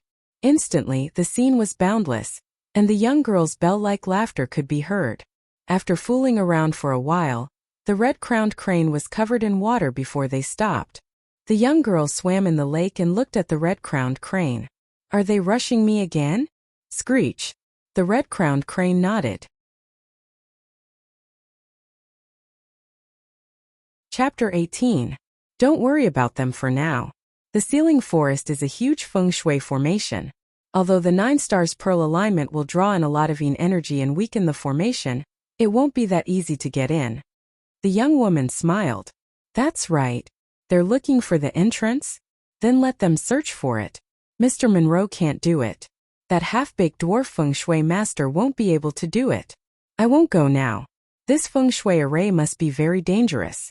The sooner we go in, the sooner we'll die. We'll go in when the other sects come and test the water.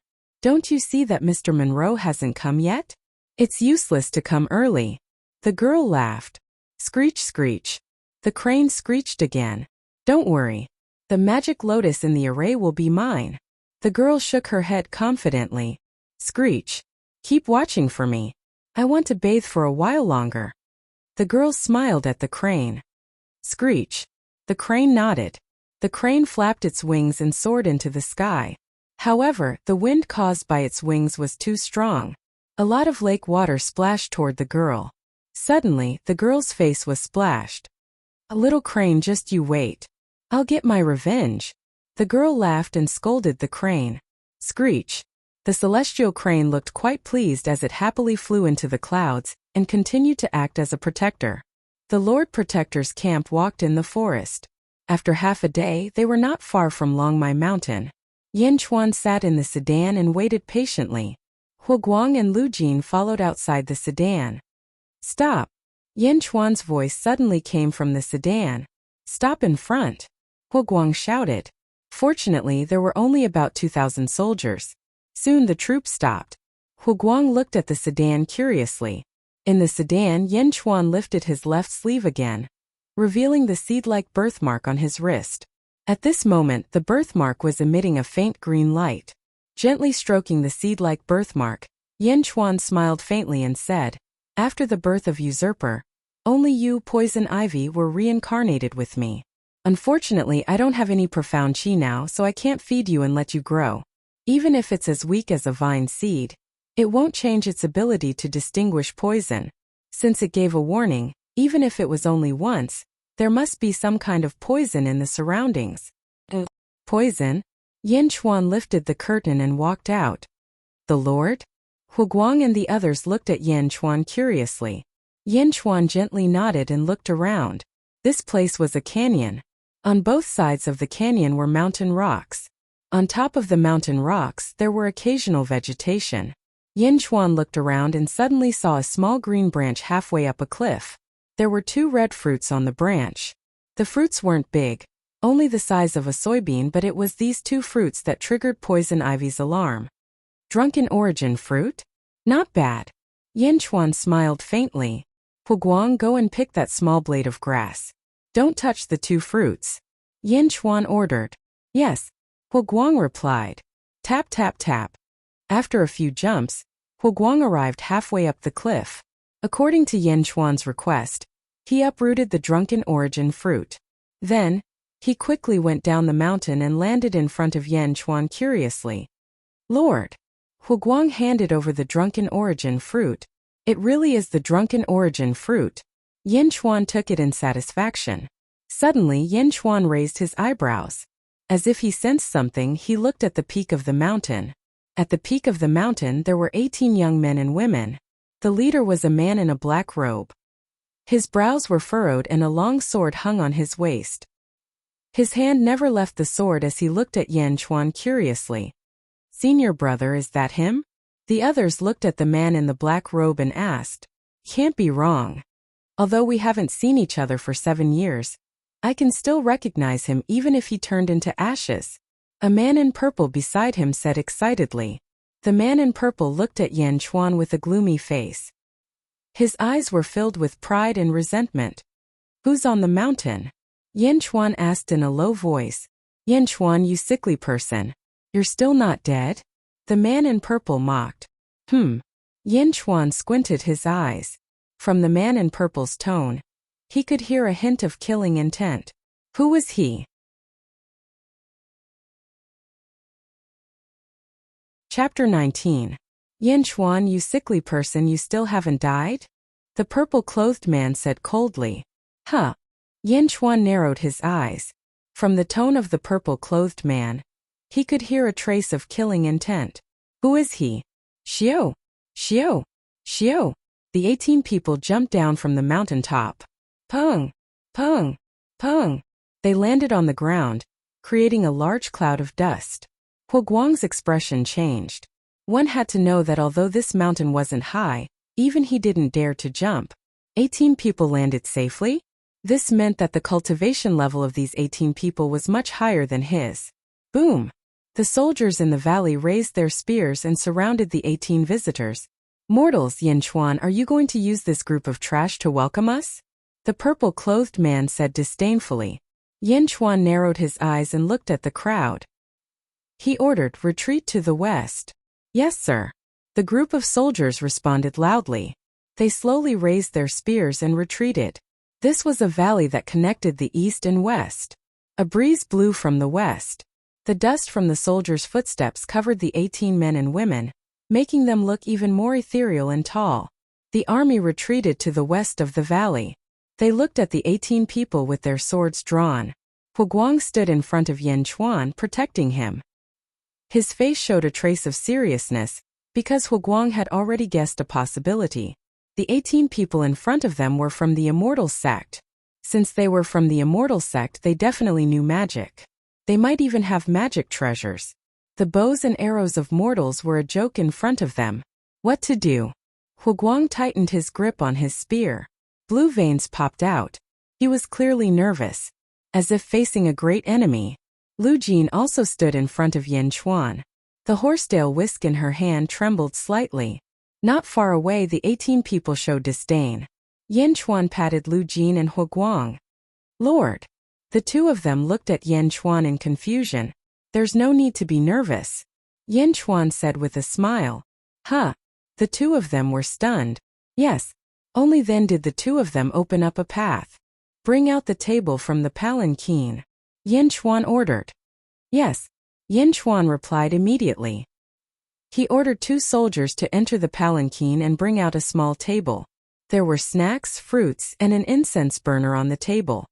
"Burn incense to welcome the guests," Yen Chuan said to Lu Jin. "Yes." Lu Jin immediately took out a lighter and prepared to light the incense burner. Yen Chuan looked at the drunken origin fruit that he had just plucked from the mountain wall. He gently plucked a fruit from it and handed it to Lu Jin. "You need a spiritual fruit to burn incense. Put it in and burn the incense together." "Yes."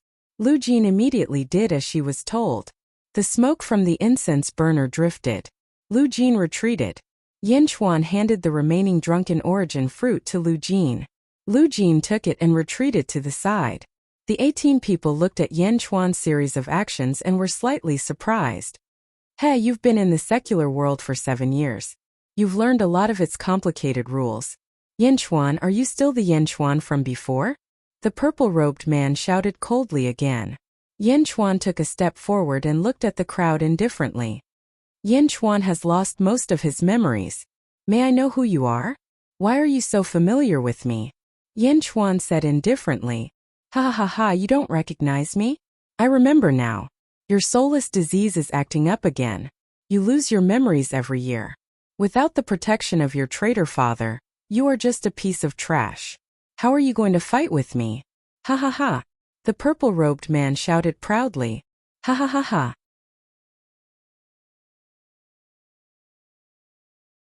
Chapter 20. There were 4 or 5 people who agreed with the purple-robed man and laughed. At the same time, they looked at Yen Chuan with disgust. The black-robed eldest senior brother frowned slightly, but his expression did not change. Yen Chuan narrowed his eyes and stared at the purple-robed man who was making fun of him. "Who are you?" Yen Chuan asked again. "Who am I? Have you forgotten about me?" The purple-robed man smiled evilly. "This is the grandson of the current sect leader, senior brother Feng Shao." Someone at the side immediately introduced. "Coquettish." Yen Chuan raised his eyebrows. "What did you say?" Feng Shao said coldly. Yen Chuan ignored Feng Shao and looked at the black-robed eldest senior brother. "Who are you?" The black-robed eldest senior brother was slightly surprised and said, "My name is Zhang Nan.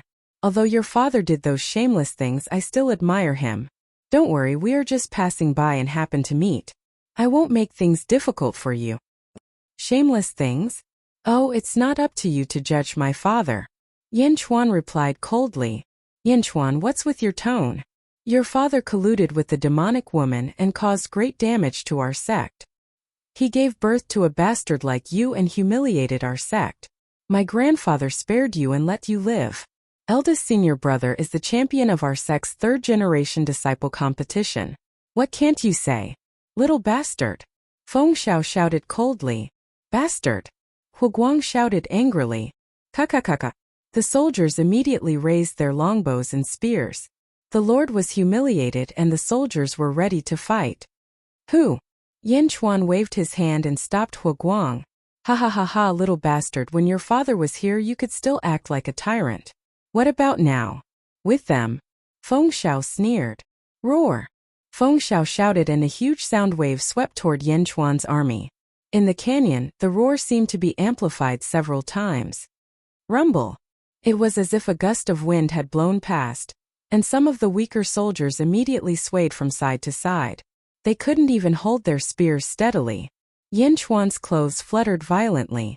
Most of the noise was directed at Yin Chuan. Yin Chuan steadied his feet and dropped down with force. Immediately, he left an inch-deep imprint on the ground. Only then did he stop moving. Good. A few people cheered for Feng Xiao. Feng Xiao felt even more pleased with himself. As for eldest senior brother Jiang Nan at this moment, he seemed to have tacitly agreed and didn't interrupt. Essence state? He refined profound qi? Hu Guang's expression suddenly changed. That was the realm of immortals. No one in the entire Yin state had reached the realm of essence. How could this person in front of him be in the realm of essence? How is it? Little vile spawn? Feng Xiao said proudly. Just so. Yin Chuan said coldly and disdainfully. What did you say? Feng Xiao said coldly. Jiang Nan was also surprised. Feng Xiao? Oh, I see that you're always against me. I guess that when my father was alive he was often bullied by me. Even after 7 years you still hold a grudge in your heart? Yin Chuan said with a faint smile. Feng Xiao's face suddenly darkened. Apparently Yin Chuan was right. Ha ha ha, little vile spawn, it's been 7 years. Now it's different. I'm already a master of the essence state. What about you? In the secular world, you must still be struggling in the power state. Feng Xiao sneered. What? Do you want to have a try? Yin Chuan narrowed his eyes and said. The people on the opposite side were stunned. What did Yin Chuan mean? Was he also in the essence state? Impossible. What was there in the secular world? There were no resources for him to cultivate. Moreover, the sect took away all the things left by his father. Essence state? Impossible.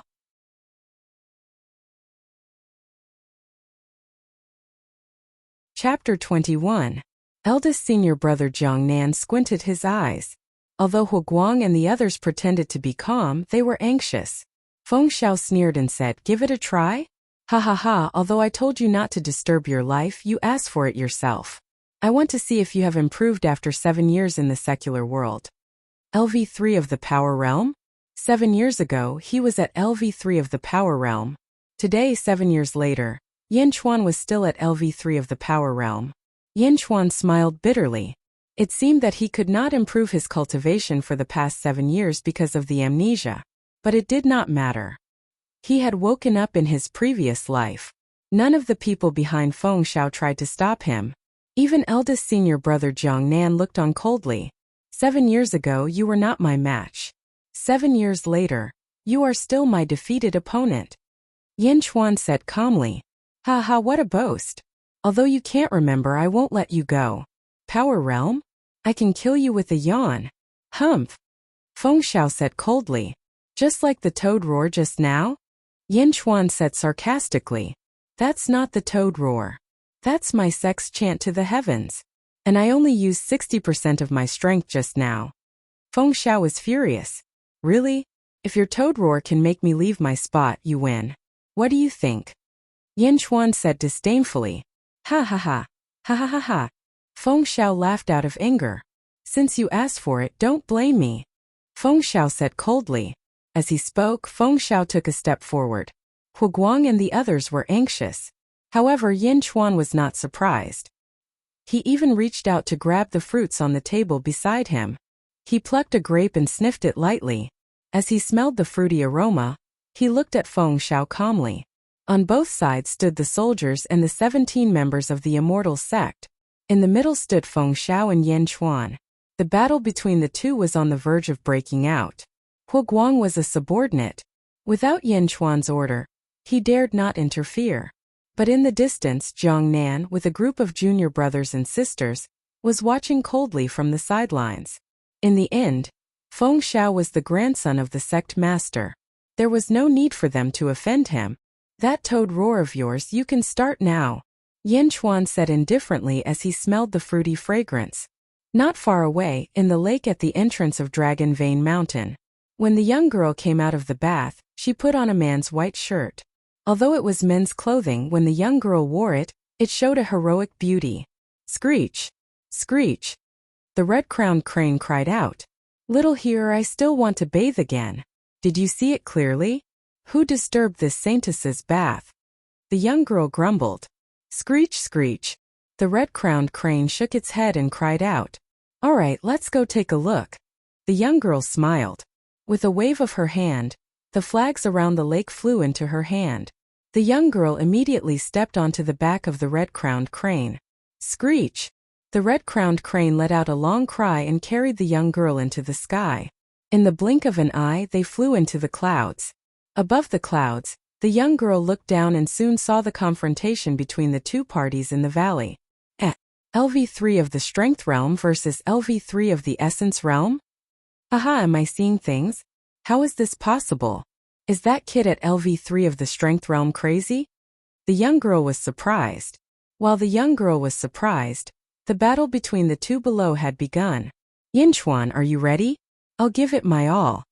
Feng Xiao laughed evilly. Roar! Feng Xiao opened his mouth and roared again. An even more ferocious sound wave rushed towards Yin Chuan.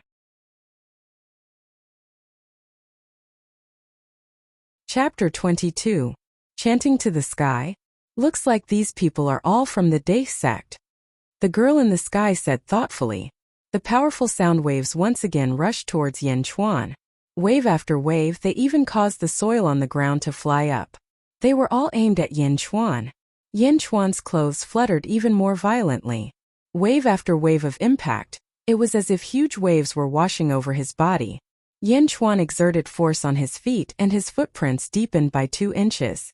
Even though his body was trembling in the sound waves, his feet were rooted to the ground and did not move an inch. Great 1,000-pound drop? Ha, interesting indeed. But the opponent only used chanting to the sky. Level 3 of the Force Realm? Losing is only a matter of time. The girl shook her head and sighed. The tone of a toad is still far from enough. Yin Chuan said disdainfully. Feng Xiao, who was roaring, was so angry that his face changed. He almost choked from the roar. The roar just now had released a large amount of air from his stomach. He opened his mouth and breathed heavily to replenish his air while looking at Yin Chuan with hatred. At this moment, Yin Chuan moved. His movement was extremely strange. No one expected that Yin Chuan would move his finger and shoot out the grape on his finger.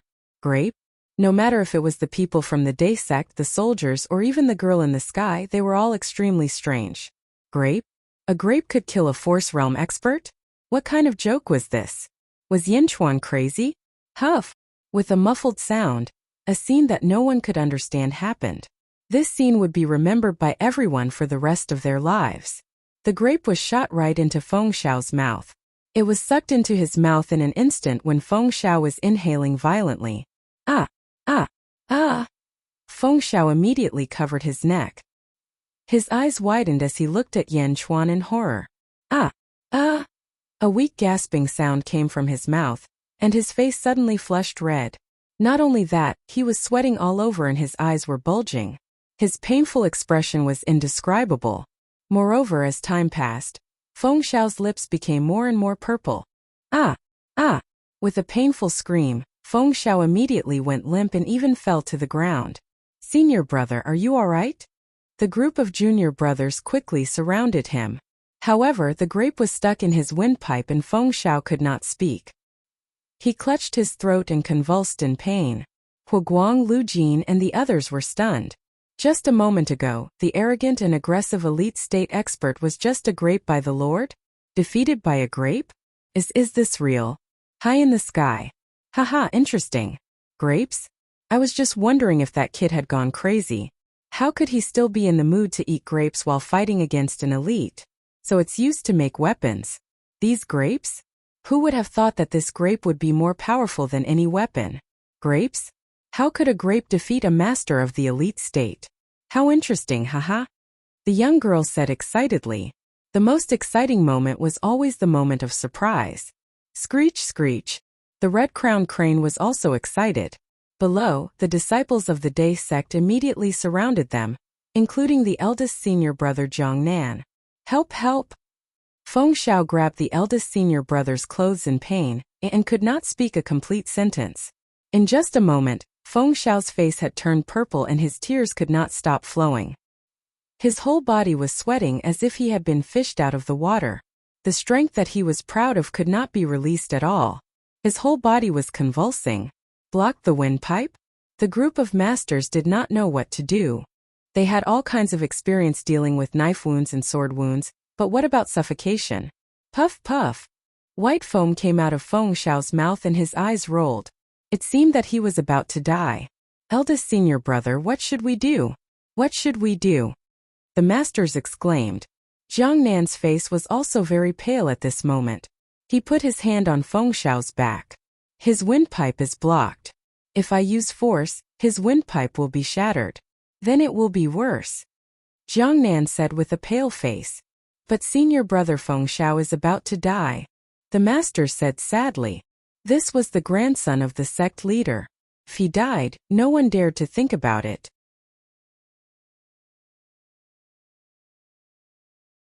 Chapter 23.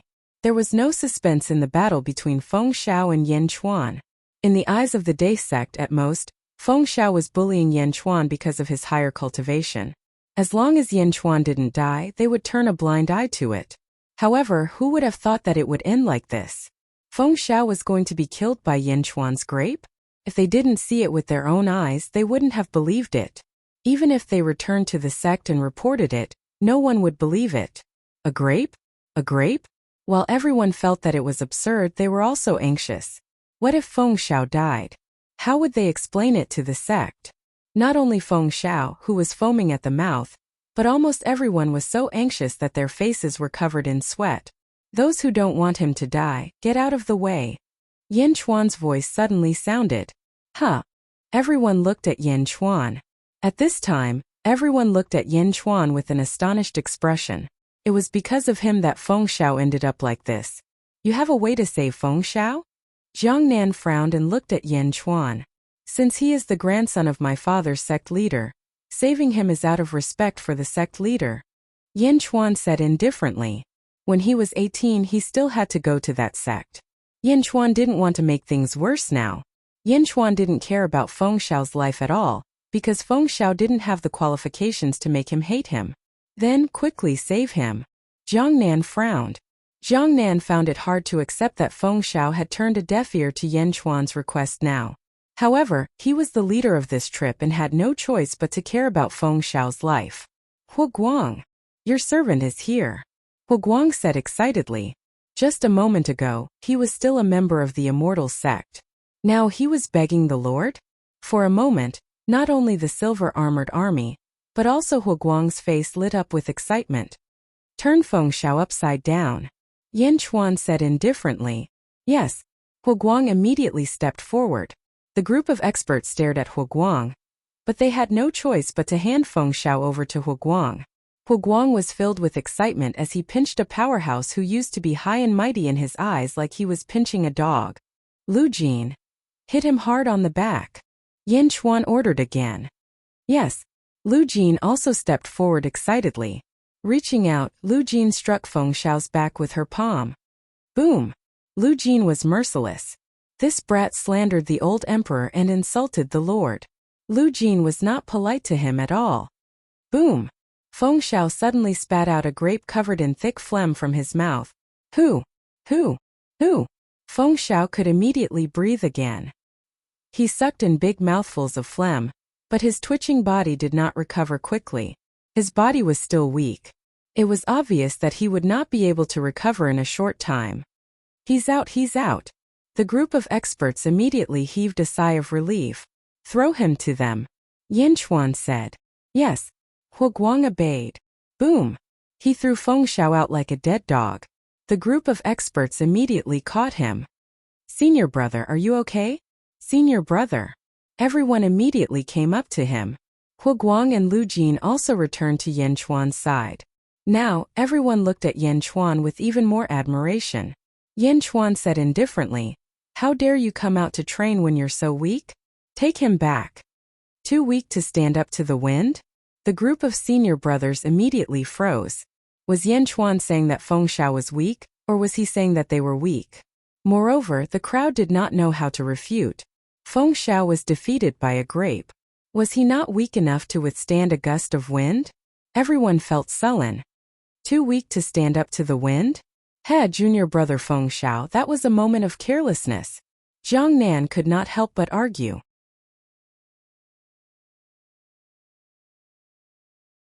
Chapter 24. Hearing Jiang Nan's words, the other disciples nodded, not only to agree with Jiang Nan but also to make themselves feel better. Careless? Ha ha ha ha. Yin Chuan laughed. Yin Chuan did not say why he was laughing, but his laughter made everyone blush. Careless? Careless in a battle of life and death? This was a childish way of saying it, but Jiang Nan was the one who said it. Jiang Nan also felt that he had made a slip of the tongue, but more than that, he was angry. He was angry at Yin Chuan's arrogance.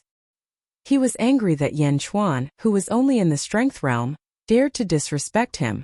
However, Yin Chuan's carefree laughter caused the soldiers to feel excited. The commander was the spiritual symbol of the army. The commander was the Lord. He could remain calm in front of the people from the Immortal sect, and could even control the people from the Immortal sect. The soldiers only had pride, endless pride.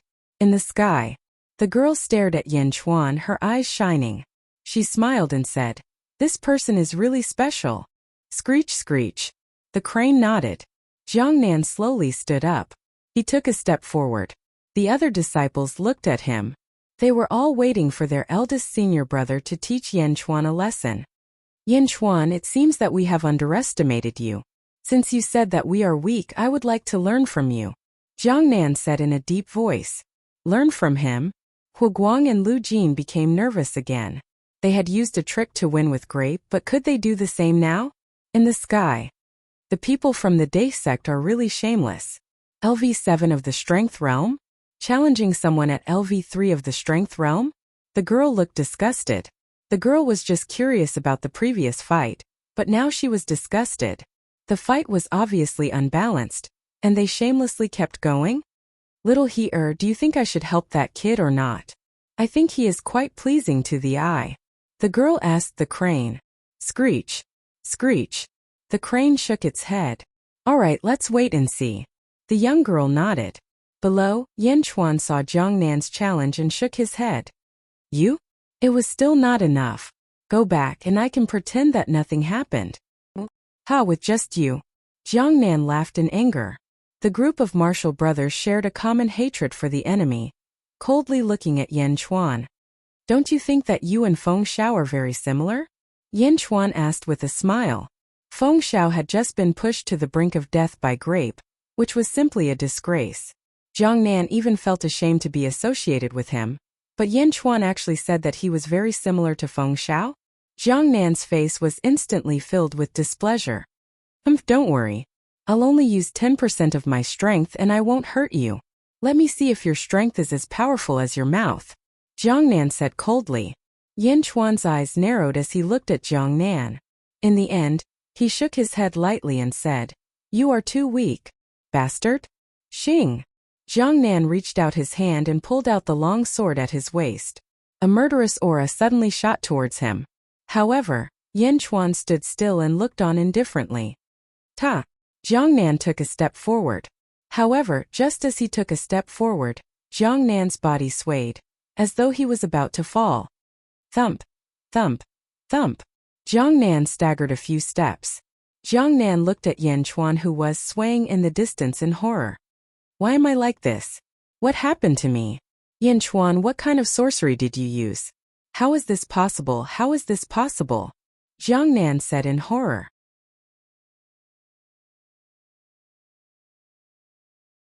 Chapter 25. Plop! Jiang Nan fell to the ground. Eldest senior brother, what's wrong with you? The junior brothers exclaimed. However, as soon as the group of junior brothers took a step forward, their bodies also started to sway. They swayed and fell to the ground with a plop. They fell to the ground one by one and looked at Yin Chuan in horror. How could this be? How could this be? Everyone looked at Yan Chuan in horror. Previously, Feng Xiao was still a grape. Why did he suddenly lose control of his body?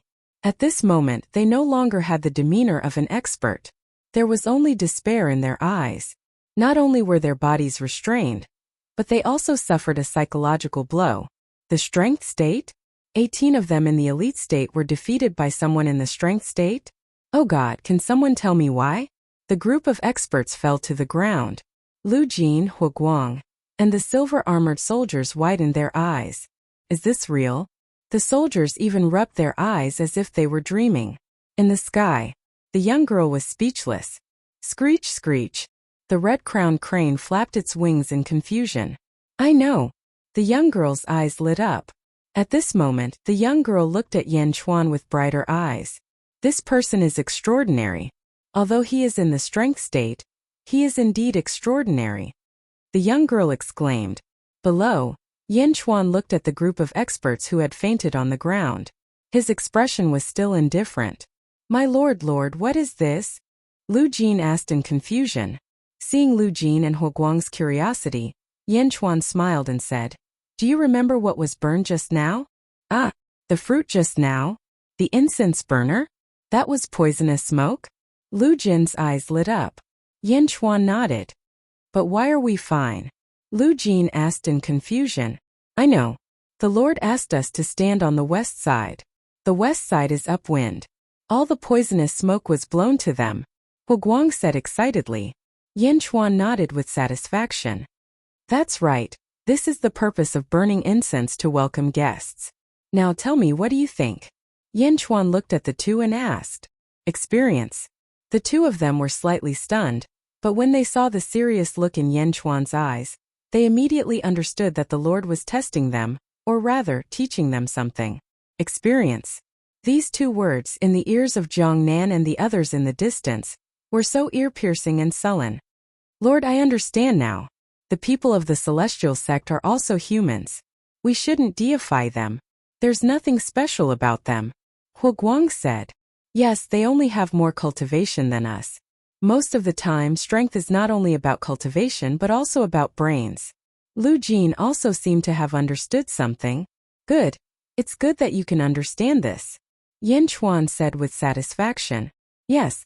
The two of them were overjoyed. Lord, what should we do with these people? Lu Jin asked. Do you want to kill them? Just find a place to bury them. Hu Guang said with a cold look in his eyes. As soon as Hu Guang spoke, the 18 people on the ground were filled with grief and indignation, but they couldn't say anything. They were masters of the mastery state. Were they going to die in the hands of a group of mortals? Some of the girls were so scared that they started to cry. Yan Chuan smiled and shook his head. These sprouts are out for training. They must be secretly escorted by masters. Yan Chuan said with a smile. Sprouts? Everyone felt depressed again. Especially Jiang Nan. He was the eldest senior brother of the third-generation disciples in the Day sect. He won first place in the competition. How arrogant was he? Now he had become a prisoner without even making a move. Moreover, he was called a sprouts by Immortal in the mastery state? This was a huge blow to him. Haha, junior brother Yan Chuan, you're so cool. Long time no see. A burst of laughter came from the valley. Then a figure came from afar in a flash. It was a man in a Taoist robe. He had a purple gourd hanging from his waist and a long sword on his back. He was full of smiles. Woo woo woo. The eyes of the people on the ground were filled with hope.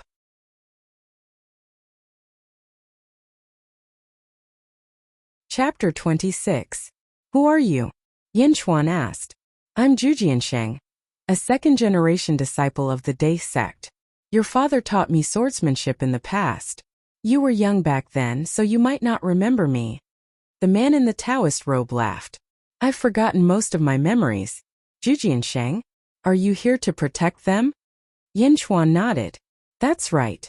These little bastards don't know the immensity of heaven and earth after learning some skills. Fortunately, they met you this time. If it were an outsider, they would have lost their lives. Zhu Jiansheng shook his head and laughed. The experts on the ground immediately blushed. If that's the case, then take them away. Yin Chuan said directly. Well, if I'm not wrong, your incense burner is burning drunken elemental fruit, right? They. Zhu Jiansheng said awkwardly. Lu Jin, pluck 18 leaves and give them to them. Yin Chuan turned to Lu Jin. Yes. Lu Jin nodded immediately. She quickly plucked the leaves from the drunken elemental fruit vines. There were 18 leaves, and she handed them to Zhu Jiansheng. Thank you. Otherwise, it would have taken me a lot of effort. Zhu Jiansheng laughed. He quickly stuffed a leaf into a disciple's mouth. After a while, that person could move again. Go put a leaf in each of their mouths. Chew it and swallow it. Zhu Jiansheng gave the other leaves to that person. Soon, the poison in the 18 people was cured. They stood up one by one. Thank you, martial uncle. Everyone said respectfully.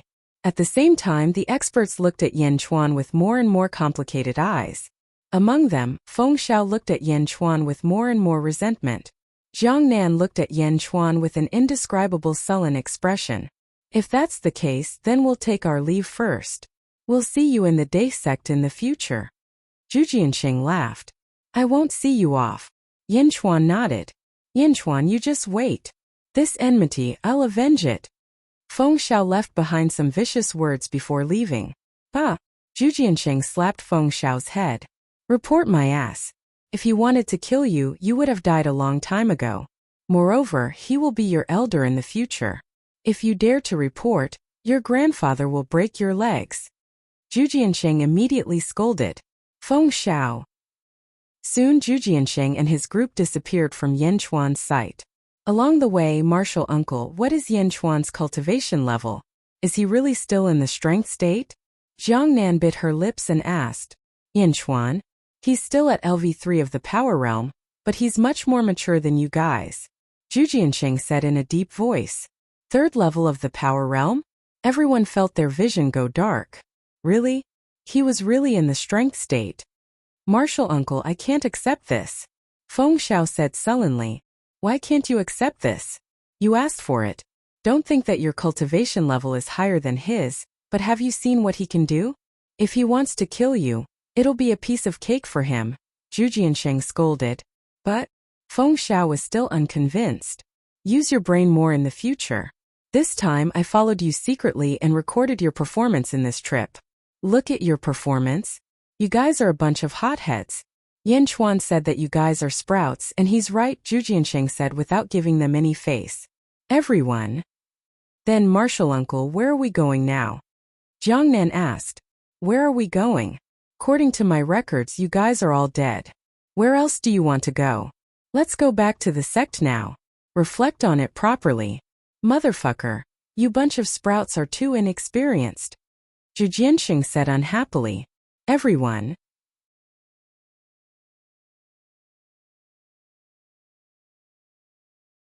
Chapter 27. Everyone blushed and no one said a word.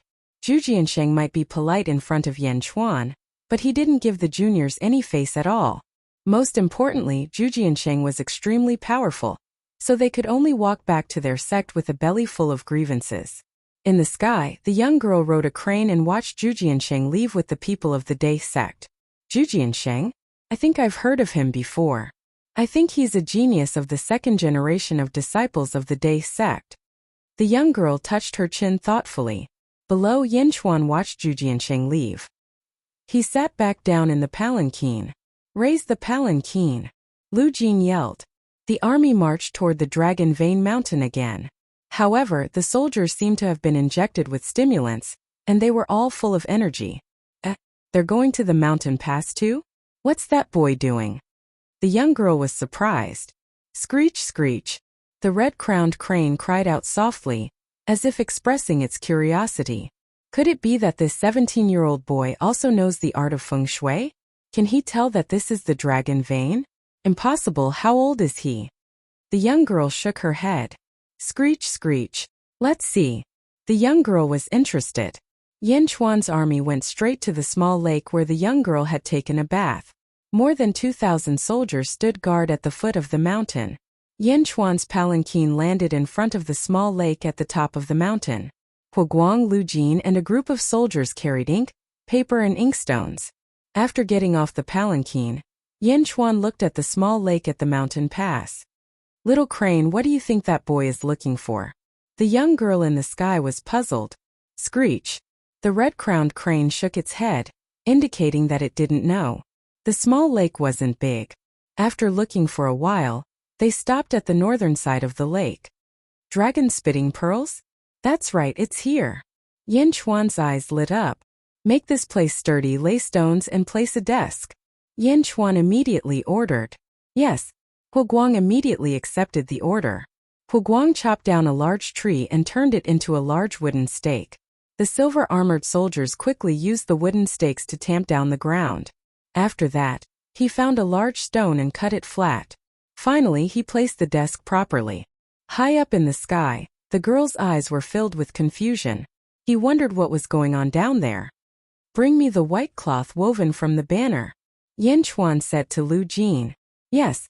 Lu Jin immediately took out the 3 feet of white cloth. He placed the white cloth flat on the desk and pressed it with a paperweight. Grind ink, Yin Chuan said. Yes. Lu Jin immediately ground the ink stick respectfully. Yin Chuan took out a purple jade brush and looked at the 3 feet long white cloth, deep in thought. Hu Guang and the other generals were extremely curious. In the sky, the young girl also looked at this scene in astonishment. What is he doing here? Writing. While the young girl was still in shock, Yin Chuan began to write. Whoosh! As soon as the brush landed, it was as if a breeze blew across the surface of the lake. The surface of the lake suddenly rippled. Are my eyes playing tricks on me? The young girl immediately rubbed her eyes. After rubbing her eyes, the wind on the surface of the lake became stronger and stronger. A large amount of fog floated up from the surface of the lake. The fog rose into the air and gradually condensed into a small cloud. Shocking the wind and rain? Is it really shocking the wind and rain? This is impossible. The young girl exclaimed. How could the young girl imagine that a 17 or 18-year-old youth could cause the wind and rain to blow? Shocking the wind and rain?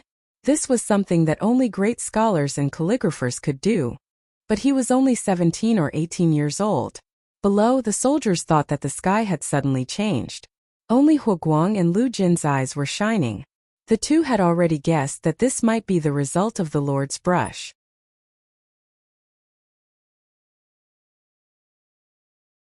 Chapter 28. Is this real? As Yin Chuan drew stroke by stroke, Lu Jin leaned closer and saw clearly that there was a painting on the white cloth. Although it was just a black outline, the monotonous colors made Lu Jin see vitality. Bamboo house? Yin Chuan was drawing the bamboo house that they had stayed in previously. Around the bamboo house? Looking at the painting, Lu Jin felt that it was unreal. It was as if this was the bamboo house. There were a few small bamboo houses and a small courtyard. Yin Chuan did not draw the mountain behind or the surrounding bamboo forest. He only drew the courtyard of the small bamboo house. Strong winds blew on the lake and heavy rain fell. A huge whirlpool formed in the lake. The soldiers were shocked. Yin Chuan's forehead was covered in sweat, but his hands did not stop. He continued to draw stroke by stroke. Bang! The purple jade brush suddenly made a crisp sound and turned into powder. It was blown away by the wind. Yin Chuan did not stop. He grabbed the last purple jade brush and dipped it in ink again. Rumble! Rumbling sounds could be heard from the lake. In the sky, the young girl's eyes widened. The power of drawing. Perhaps only Mr. Monroe can compare to this? The young girl swallowed her saliva and said, Screech! The red-crowned crane suddenly became restless. What's wrong? Little crane? The young girl was puzzled. Screech, screech, screech. The red-crowned crane cried anxiously. What? Dragon vein energy? You felt the unusual movement of the dragon vein energy? The young girl was surprised. Screech! The red-crowned crane nodded continuously. Dragon vein energy? Although it's just a small dragon vein, it has been accumulating for thousands of years. There must be a certain amount of dragon energy. Is Ma Fei trying to absorb the dragon energy here? The young girl asked strangely. Below, a painting had been completed. A crack appeared on the brush again. Yin Chuan's brush made a stroke in the air on a painting. Come! Yin Chuan called softly. Boom! A strong wind suddenly rushed out of the whirlpool in the lake. A gale soared into the sky, instantly dispersing the surrounding clouds and mist. Then it crashed into Yan Chuan's painting. They surged out of the water and rushed into the painting. Vaguely, one could see a faint golden light in the wind. Dragon vein energy. It really is the great earth dragon vein energy. The girl in the sky exclaimed. Rumble. All of a sudden, the surrounding mountains began to shake. It was as if there was an earthquake. A whole incense stick's worth of time. The earthquake stopped. Bang! The whirlpool on the surface of the lake closed with a loud bang. The gale also entered Yan Chuan's painting. The sky was bright again. Yan Chuan used the brush in his hand to draw again. Merge. Pung. The purple jade brush once again turned into fine powder. By the time the second brush was exhausted, Yan Chuan was already sweating profusely and his face was pale. However, the painting was finally completed. Above the painting there was a faint golden light. The golden light quickly disappeared into the painting. At this moment, the bamboo house in the painting became more and more lifelike. Even the original black and white had a lot of emerald green. The grass on the ground in the painting was exactly the same as the real thing. Congratulations to the Lord. Lu Jin, Hu Guang, and the other soldiers immediately congratulated him excitedly. Do you know how to watch? Yan Chuan asked. Yes, the old slave knows. Lu Jin stuttered. Watch this painting. Yan Chuan said. Yes. Lu Jin immediately touched the painting carefully. Yan Chuan walked to the side of the palanquin, entered it, and adjusted his breath slightly. The painting just now was the limit of Yan Chuan's current physique. In the sky, the girl held her chin deep in thought. When Yan Chuan recovered and walked out of the palanquin, Lu Jin had already finished watching. A painting and a scroll were handed to Yan Chuan. Yan Chuan took it and gently opened it. The painting was the bamboo house where they lived before. Lu Jin and Hu Guang's eyes were full of curiosity. The soldiers' eyes were full of worship. Lord, what's the use of this painting? Lu Jin asked curiously. Yan Chuan smiled slightly. You and Hu Guang have a good show. Yes. The two immediately grabbed one end of the painting and unfolded it in the void. Yan Chuan grabbed the desk and held it in front of the painting. Buzz! A ripple suddenly appeared on the painting, and the desk mysteriously disappeared. Disappeared? The desk was gone? Everyone's expression changed. They looked again. The desk went into the painting. Lu Jin exclaimed. In the painting in the small courtyard, the desk from before was being painted. This. Lu Jin and Hu Guang were stunned. This painting has absorbed the qi of the dragon meridian, and can create a space inside to store some inanimate objects. Unfortunately, there is too little dragon qi and the painting quality is too poor. The space is not big, only 30 feet wide. Moreover, after 100 years, the dragon qi will dissipate and the painting will be useless. Yan Chuan shook his head. Ah, space? Lu Jin was surprised. Lord, the desk is put in. How do we take it out? Hu Guang didn't know what to say at this moment. Reach out and take it, Yan Chuan said with a smile. As he spoke, Yan Chuan reached out and a large number of ripples appeared on the painting again. His arm reached in and took the desk out. This? Everyone was shocked. Lord of God. Everyone bowed respectfully. Ha, cultivate well. In the future, you will be able to do it too, Yan Chuan said with a smile. Yes. Everyone said respectfully. Lu Jin, although there is a space inside the painting, it must not be burned. In the future, you will be responsible for keeping this painting for me, Yan Chuan said. Yes. The old slave will take good care of it, Lu Jin said excitedly. In the sky, the girl looked down. Space treasure? A person at LV3 of the Power Realm can make a space treasure? Are you kidding me? The girl smiled bitterly. Screech. The red-crowned crane nodded. It was speechless. Space treasure is very rare. Not many people can make it like he did. His painting skills are so profound he knows feng shui, and he even encountered the dragon meridian? That's too little.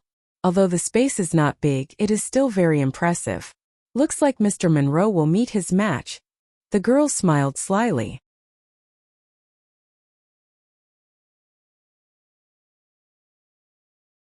Chapter 29. Spatial artifacts are rare. Not many people can refine them like him. He's so good at painting, knows feng shui, and even encountered the dragon vein? That's too little. It's not a big space, but it's still impressive. It looks like Mr. Monroe has met his match. He. The girl smiled slyly. Screech. The crane looked at the girl in confusion. Haha, little crane. Don't you think it'll be interesting to put him together with Mr. Monroe? The girl smiled slyly. Screech. The crane flapped its wings and nodded. Then let's go down and get to know that kid. The girl smiled. Screech. The crane nodded. Just as the girl was about to descend, whoosh, a beam of purple light shot into the sky from the west side of the feng shui formation. The purple light shot into the sky like fireworks and bloomed into a giant purple orchid. Screech. The crane cried out in warning. The girl looked angry. These idiots. I told them not to barge into the feng shui formation, but they still barged in? Now they're asking for help? Humph. Ignore them. Screech. The crane shook its head. Fine. I'll save them for your sake. What a bunch of idiots. The girl said angrily. Lowering her head, the girl looked at Yan Chuan and said with a look of pity, really? It's not easy to meet such an interesting person. Forget it, I'll come and find him in a few days. I'll be back soon. Let's go. The girl shouted. Screech.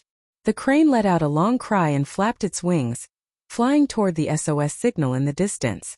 A purple orchid bloomed in the sky in the west, attracting a lot of attention. Yan Chuan, who was teaching Lu Jin how to use the space scroll at the dragon vein, also saw the huge SOS signal. Suddenly, Yan Chuan sensed something and looked up. High in the sky between the clouds, a giant crane flapped its wings and flew toward the feng shui formation. Yan Chuan's eyes narrowed as he pondered. Lord, what are the purple orchids in the sky? Hu Guang asked doubtfully. Don't worry about it. Let's first deal with the Great Zheng's consecrators and their 10,000-strong army. This is the territory of the Great Yan. Those who trespass without permission shall be executed. Yan Chuan said in a deep voice. Understood. Hu Guang immediately replied. Everyone hurriedly packed up and continued towards Emerald Cloud Mountain. Halfway through the journey, the group stopped at the entrance of a valley. Lord, the scouts have returned. Hu Guang said respectfully. Jade Cloud Mountain, what's the situation now? Yan Chuan asked. Hu Guang said, Emerald Cloud Mountain, the 4 reverends and Grand Zheng's viceroy. 3,000 soldiers stayed behind. The other 7,000 were divided into several groups and sent to the feng shui formation. Where is the demon snake? Yan Chuan asked. The demon snake is also at Emerald Cloud Mountain. Hu Guang said. Yan Chuan nodded in satisfaction. However, 5 of our scouts are missing. They might have been captured by them. Hu Guang said with an ugly expression. If that's the case, we can't keep the news of us attacking Emerald Cloud Mountain a secret? Yan Chuan said. That's possible. Hu Guang nodded. Give me the map. Yan Chuan shouted. Yes. Hu Guang immediately handed over the map. After looking at the map, Yan Chuan smiled faintly and said, If that's the case, then let's beat them at their own game. Lord? What should we do? Hu Guang was puzzled.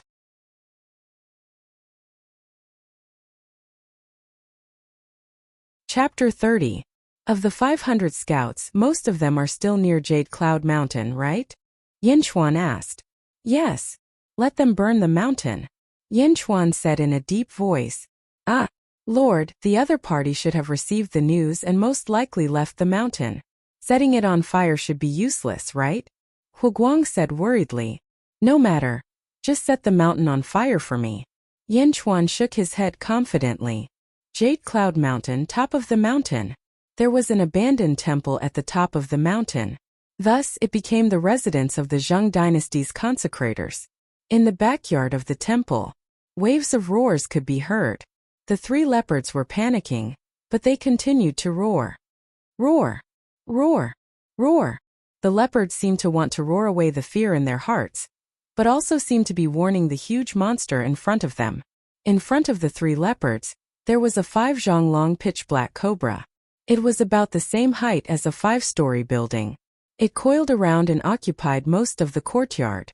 The cobra was as thick as a bucket. Its black scales emitted a faint light. There were even some barbs on the back of its neck. It spat out a black and purple tongue and its eyes were cold. Si. The sound of its tongue made the 3 leopards frightened. Roar! Finally, one of them could not stand the fear and pounced on the snake. The snake opened its mouth. Ha! Billowing black smoke came out of the snake's mouth and immediately enveloped the leopard. The leopard fell to the ground and whimpered before it stopped breathing. Roar! Roar! The other 2 leopards were horrified. They slowly retreated to the wall, restless. Ha! Another wave of black smoke enveloped them and the other 2 leopards fell to the ground dead. After the leopards died, the snake opened its mouth and swallowed the 3 leopards. In the blink of an eye, the 3 leopards were swallowed and the snake's body swelled up. Snore, snore. The snake coiled its body and twisted its body. In the blink of an eye, the 3 leopards in its stomach were crushed and its swollen body recovered by more than half. CSI. The snake turned its head and looked at the entrance of the small courtyard. At the entrance of the small courtyard stood a bald middle-aged man. How about these 3 leopards? The bald man smiled apologetically. Hiss. The serpent shook its head, its interest waning. Don't worry, I've already sent people to look for the bear. I'll find it for you within 3 days. The bald man smiled apologetically. Hiss. The serpent nodded. Then, ignoring the bald man, the snake closed its eyes and coiled up. The bald man's face stiffened. All right, then I'll leave first, the bald man said. The snake still ignored him. The bald man smiled apologetically and slowly retreated. After leaving the courtyard, the bald man's face sank. He rubbed his bald head with his right hand and looked at the wall on the other side of the snake. He said in a low voice, "This time the feng shui array is broken. I must find a way to break through.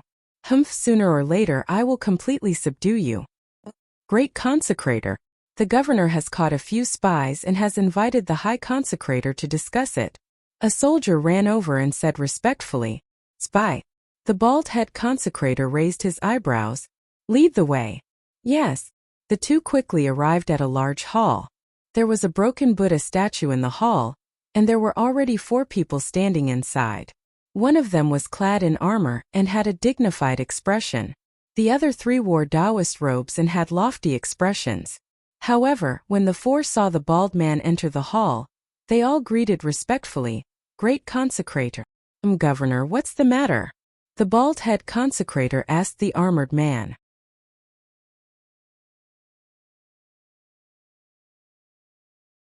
Chapter 31. That bunch of trash. I sent them to assassinate Yan Chuan, but they were all wiped out. The governor said angrily. Oh, what about Xiao Ma? The bald-head consecrator was puzzled. Consecrator Ma? When they were trying to assassinate Yan Chuan, they suddenly fell ill for some reason, causing the formation to collapse. All their efforts were wasted and they all died. The governor smiled bitterly. Suddenly fell ill? We shouldn't have agreed to the Yen State's Zhao family. We came here for business, and we don't have the time to help them. A man in a Taoist robe said coldly. Consecrator is right. The governor smiled bitterly. If they didn't agree to the Zhao family's request, the 10,000 troops wouldn't have been allowed to enter the Yen State's territory. The consecrator lived like a prince, so how would he know about this? However, the governor didn't want to be entangled in this matter, so he went along with it. Yin Chuan. The bald-head consecrator squinted his eyes. We caught a few spies just now and they were sent by him. These spies are also stubborn. They refused to say anything even after 4 of them died. It was only when the last one was tortured that he opened his mouth. They are preparing to attack our Jade Cloud Mountain. The governor said disdainfully. Oh, attack us? The head consecrator touched his bald head and said strangely. His protector camp only has 3,000 silver-armored soldiers. Their commander, Huguang, has some ability. The only one they don't dare to touch is that immature Yan Chuan. He must have given the order carelessly to send the silver-armored soldiers to their deaths. The governor said coldly. Their deaths? If Xiao Ma dies, then they will be buried with him. The head consecrator said coldly. Yes, I am worried that they will set fire to the mountain, So I am preparing to station 3,000 soldiers at the foot of the mountain.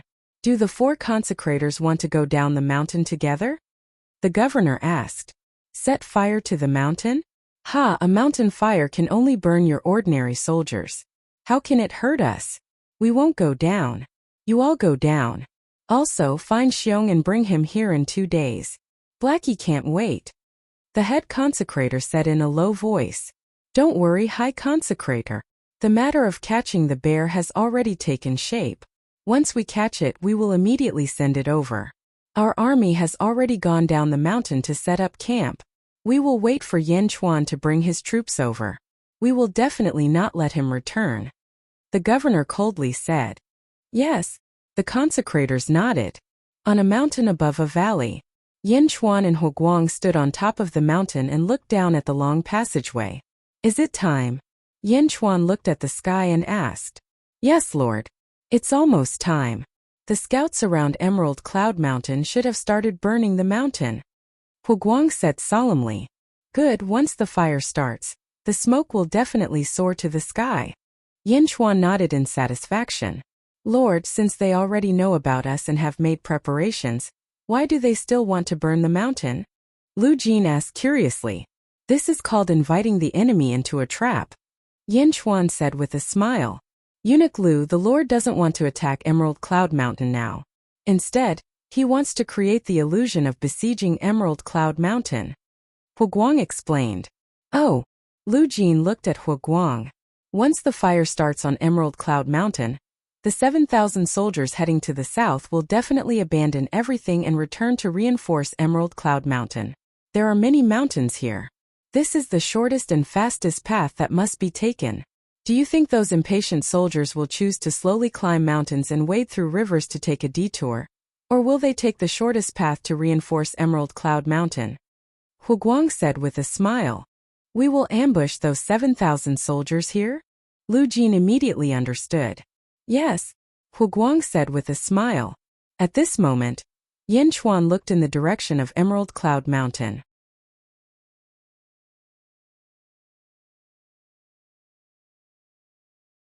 Chapter 32. Emerald Cloud Mountain was on fire. Thick smoke rose into the sky. At the foot of Emerald Cloud Mountain, in front of the Black Armored Army's camp, the governor frowned as he looked at the thick smoke in all directions. The governor is wise. With just a few spies, you were able to see through the Yan Army's evil plan and guess that they were going to burn the mountain. Of course, the governor is unparalleled in wisdom. Of course he could see through such a trick. The governor is wise. How could a brat who is still wet behind the ears be a problem for the governor?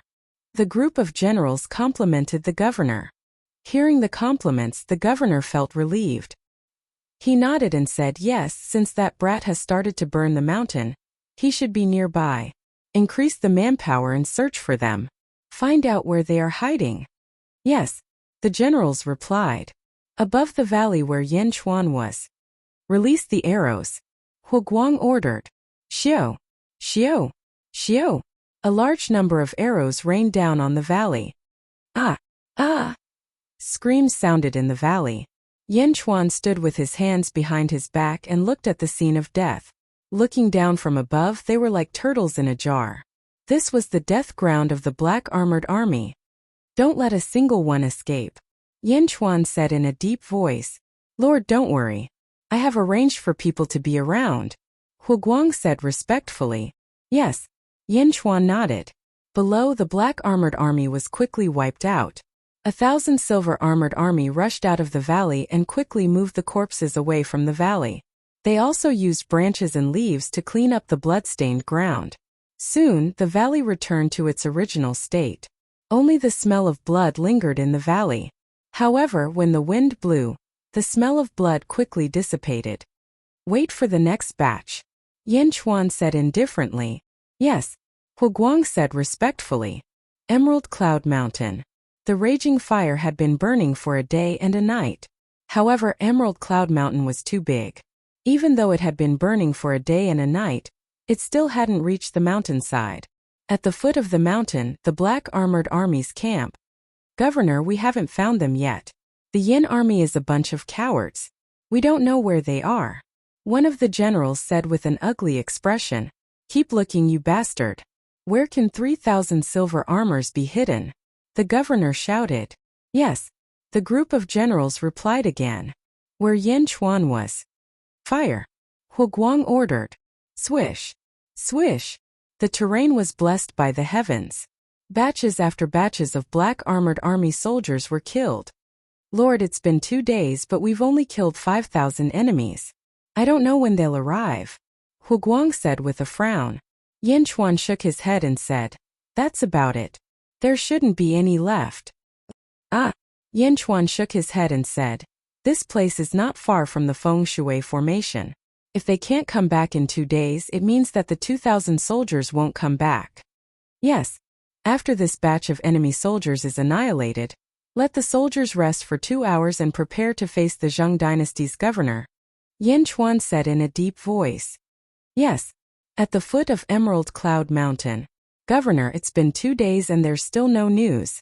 One of the generals said anxiously. That's right, Governor. The fire has already reached the mountainside. Are the consecrators really okay? I don't know if General Zhang and the others have any news. That's right. If General Zhang and the others saw that Emerald Cloud Mountain was on fire, they would definitely come back. It's just that. Come back. The governor raised his head in annoyance. Thick smoke billowed into the sky. Oh no. The governor's expression changed.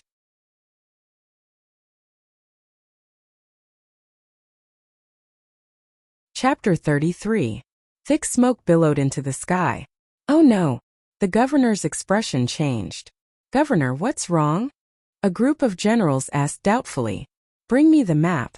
The governor shouted. Yes. Soon a small general handed over the map. Looking at the rough map, the governor suddenly smiled bitterly. We've been tricked, Hu Guang. The governor roared. Governor, what's going on? Send scouts to investigate in this direction. Quick, quick, quick. The governor pointed at the map. The direction he pointed at was where Yan Chuan and the others were. Yes. The governor's expression was ugly. After a moment of silence he said, Send a signal to the consecrators. Yes. Whoosh. A firework shot into the sky. At the top of the mountain, 4 consecrators stood outside the temple, looking at the raging fire below. It burned halfway up the mountain. Suddenly a firework shot into the sky. Seeing the firework, the 4 consecrators squinted their eyes. The 3,000 black armored army slowly advanced in the direction of Yan Chuan's army. In the middle, the soldiers carried 4 palanquins and a huge cage. The 4 palanquins carried the 4 consecrators. The governor stood not far away, leading the troops. In the cage, a black bear as thick as a mountain roared incessantly, constantly slamming the cage. Even though the bear was on all fours, it was still as tall as 2 people. It was so majestic that 16 strong soldiers were needed to carry the giant bear. A pitch-black snake swam in the middle of the black armored army. Wherever it passed, the black armored army would avoid it in fear. The snake raised its arrogant head, not even bothering to look at the soldiers. After swimming for a while, the snake suddenly looked at the cage. Its cold snake eyes looked over. The black bear in the cage suddenly went quiet and turned its head. Roar! The black bear roared at the snake. The snake glared. Crack! A cloud of poisonous smoke was spat in the direction of the black bear. The poisonous smoke shot over and immediately enveloped the black bear. At the same time, it enveloped the 16 soldiers carrying it. Ah! Ah! The 16 soldiers screamed and fell to the ground one by one. The army paused for a moment and looked over. At this moment, the 16 soldiers' faces had all turned black, and they were all dead. The surrounding soldiers were all shocked.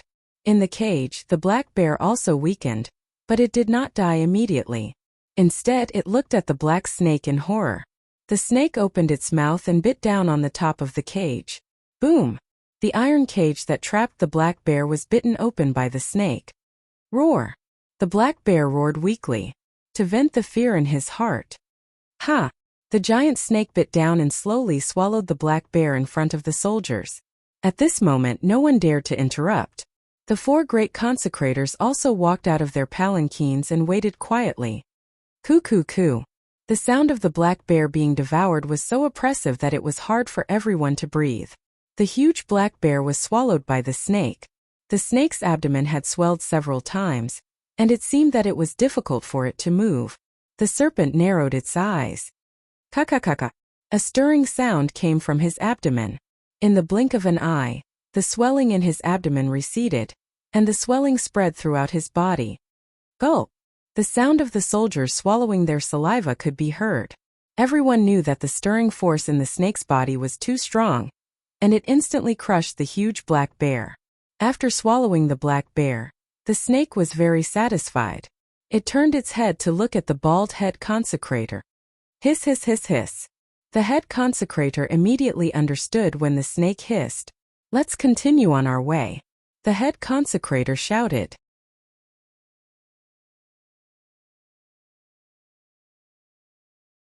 Chapter 34. Yes. The governor nodded with sweat all over his forehead. Report. A soldier ran over and knelt down on one knee. Governor, the Yen army has formed a formation a mile away. The soldier reported. A mile? The governor raised his eyebrows. Yes, we will see it once we get out of this forest. The soldier said respectfully. Scout again. The governor said in a low voice. Yes. The soldier retreated quickly. Let's go. The governor ordered. The soldiers gathered their thoughts and continued on their journey. Soon they had passed through the forest. After passing through the forest, they arrived at a vast valley. Stop! Gather the troops. The governor shouted. Ka-ka-ka. The group of officers and soldiers quickly got into formation. The four great consecrators and the governor stood at the head of the black armored army, and looked at the enemy in the distance. In the distance, the silver-armored army got into formation and the war drums sounded. Thump! Thump! Thump! The war drums sounded, encouraging the soldiers to feel their blood boil and their morale soar. The archers stood at the front. As soon as the black-armored army entered the range of the archers, 10,000 arrows would be fired. The two armies stood at their respective safe positions. Whoever charged out first would be the first to be shot by the enemy's arrows. The governor squinted his eyes.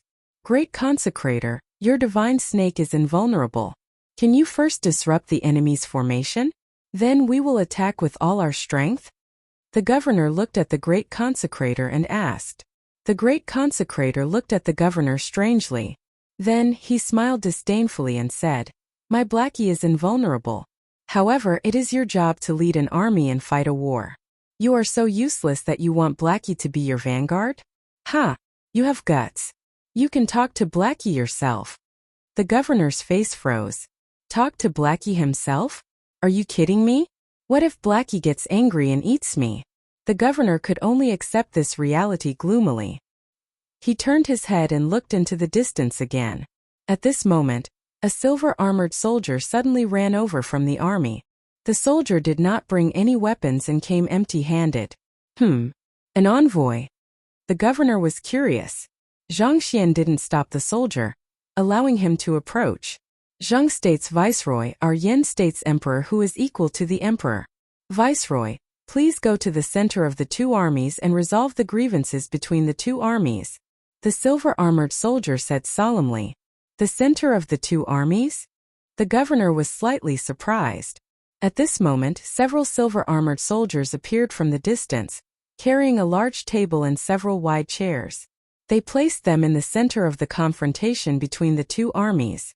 There was an incense burner and a pot of tea on the table. The incense burner was lit and green smoke rose. The location of the table was beyond the range of the two armies' crossbows.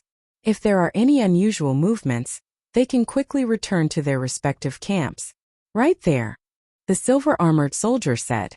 Looking at the place, the governor raised his eyebrows and said, If Yan Chuan and Huoguang are going, then I'll go. I will definitely pass on your words. The silver-armored soldier said with a smile. Then, the silver-armored soldier quickly retreated into the opposite army formation. Soon 3 figures walked out of the army. It was a young man dressed in a gorgeous royal robe, Yan Chuan. It was a eunuch holding a horsetail whisk, Lu Jin. The last one was Great General Huoguang. The 3 of them slowly walked toward the table and chairs in the center. As for the silver-armored soldiers carrying the table and chairs, they retreated. The governor looked at the opposite side with a strange expression. He frowned slightly, but his eyes eventually turned cold. Your martial prowess is amazing. Capturing those three will be as easy as blowing off dust, right? The governor said respectfully to the group of soldiers.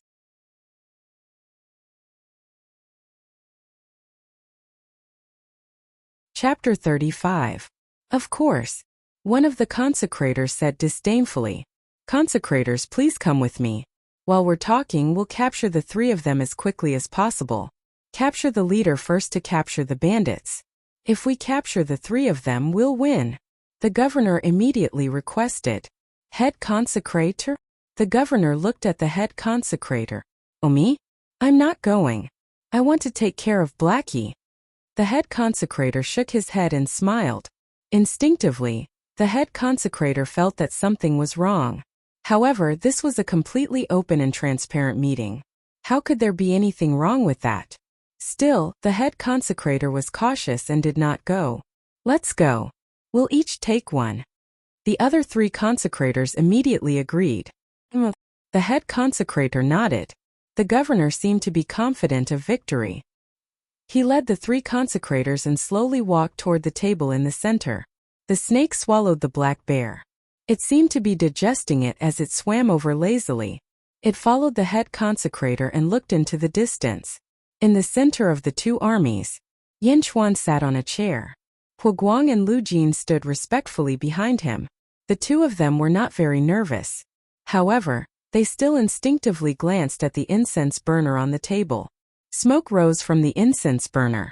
It was obvious that they were undefeatable in this battle. A drunken vitality fruit could defeat an essence state expert. With another drunken vitality fruit, wouldn't it be easy to defeat a group of people in the perfected strength state? Yin Chuan's gaze was fixed on the giant snake in the distance. Looking at the giant snake, Yin Chuan's eyes revealed a hint of satisfaction. It was indeed a demonic beast. Yin Chuan looked at the giant snake.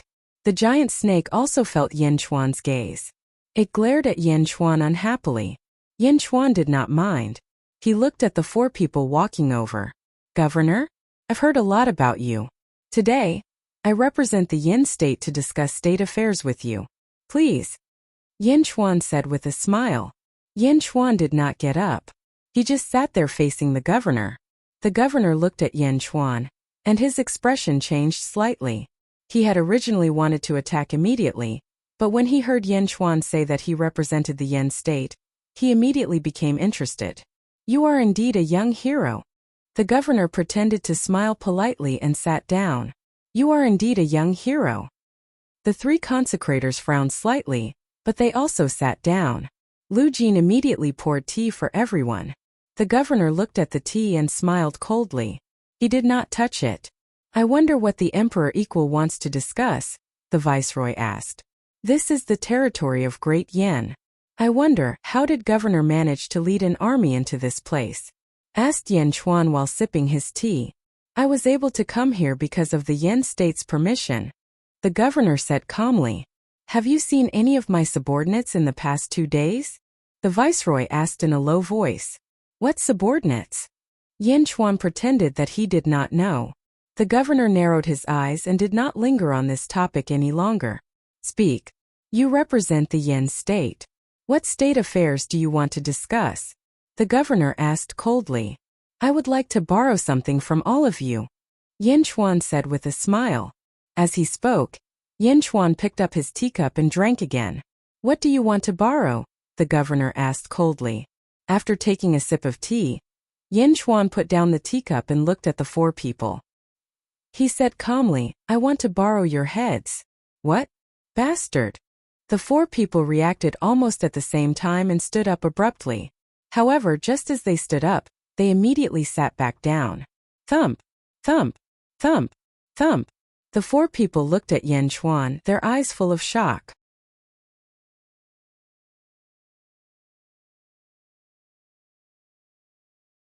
Chapter 36. What's going on? Why can't I move? The governor cried out in shock. Oh no! The high consecrator's expression immediately changed. Die! Hu Guang glared and swung the spear in his hand. Bang! The governor's head was immediately snapped by the spear. With a flick of the spear, the governor's head flew out. Until his death, the governor's eyes were wide open, unable to accept this fact. No! The large number of black armored soldiers in the distance cried out in fear. Incense burner? Poisonous incense? Idiot! The High Consecrator immediately saw through the mystery. Big Black, quick, go and save those 3 consecrators. The High Consecrator immediately looked at the huge snake. At this moment, the High Consecrator couldn't care less. Although he loved the huge black snake, there were times when he had no choice but to help. The huge snake shook its head. With a sway of its body, it swam over. With an angry cry, it swam quickly towards Yan Chuan. Lord, leave quickly. Hu Guang's expression immediately changed as he tried to stop the snake. No, I've been waiting for this moment for a long time. Yan Chuan immediately pushed Hu Guang away. Seeing the huge snake pouncing towards him, Yan Chuan wasn't worried. Instead, he was happy. He reached into his bosom and took out a piece of folded rice paper. Hu Guang couldn't stop Yan Chuan, but he didn't force him. After all, Yan Chuan's mysterious methods had already convinced Hu Guang. The enemy's leader is dead. Kill! Hu Guang ordered the silver-armored soldiers behind him. Roar! The army immediately charged towards the black-armored soldiers. The enemy was leaderless and this was the best opportunity. Kaka! The huge snake swung its tail a few times and immediately arrived not far from Yan Chuan. It opened its eyes wide and saw a ferocious evil aura rushing towards Yan Chuan. Evil aura? Could this little evil aura scare Yan Chuan? Yan Chuan unfolded the paper, completely unmoved. Due to the presence of the worshippers, the snake did not spit out poisonous smoke. Instead, it swung its tail. Papa! Several boulders were smashed into pieces by the snake's tail. Hu Guang took advantage of this opportunity and fiercely threw the spear in his hand. Clang! The long spear collided with the serpent's body, but it was as if it had hit an iron plate. The Vajra great spear was unable to pierce through the serpent's body at all. The snake swung its tail, which emitted a black light and collided with the great spear, causing a loud explosion. Boom! The great spear flew out, but at this moment, the great spear had already turned into a V shape. The strength of the snake tail was shocking. The strength of the great snake cannot be shaken by brute force. Hu Guang said worriedly. Whoosh! The huge snake slithered closer once again. Its huge head suddenly probing towards Yan Chuan. The snake opened its mouth wide, and a strong fishy smell wafted out. It opened its mouth wanting to swallow Yan Chuan whole. Humph! Yan Chuan snorted coldly. He suddenly unfolded the paper in his hand. Wang! Thousands of golden lights gushed out from the paper. The golden lights immediately blinded the eyes of the snake, and at the same time, dazzled the eyes of the surrounding people. Hu Guang, Lu Jin, and even the soldiers who were fighting in the surroundings were momentarily blinded. Boom! Faintly, a loud explosion could be heard. When everyone's vision recovered, they all looked in the direction of the huge snake in shock. There was a white paper stuck on the head of the huge snake, and above the white paper, there was a dazzling golden pagoda that was 30 zhang tall. The golden pagoda was majestic, and it emitted an aura that could penetrate everything in the world. The vast golden pagoda appeared out of thin air, like an immortal miracle, and immediately caused the hearts of the soldiers on both sides to surge. The golden pagoda seemed illusory, but it seemed to have great power. Kakakaka! The huge snake struggled and cried out in grief, but it was ruthlessly struck down by the golden pagoda. Boom! The head of the huge snake suddenly flattened, as if the golden pagoda had crushed its skull. Blood flowed out of its eyes and mouth. Da-hey! In the distance, the bald-head consecrator exclaimed. Yan Chuan no longer paid attention to the huge snake, and looked at the two armies. His eyes turned cold as he said, Kill!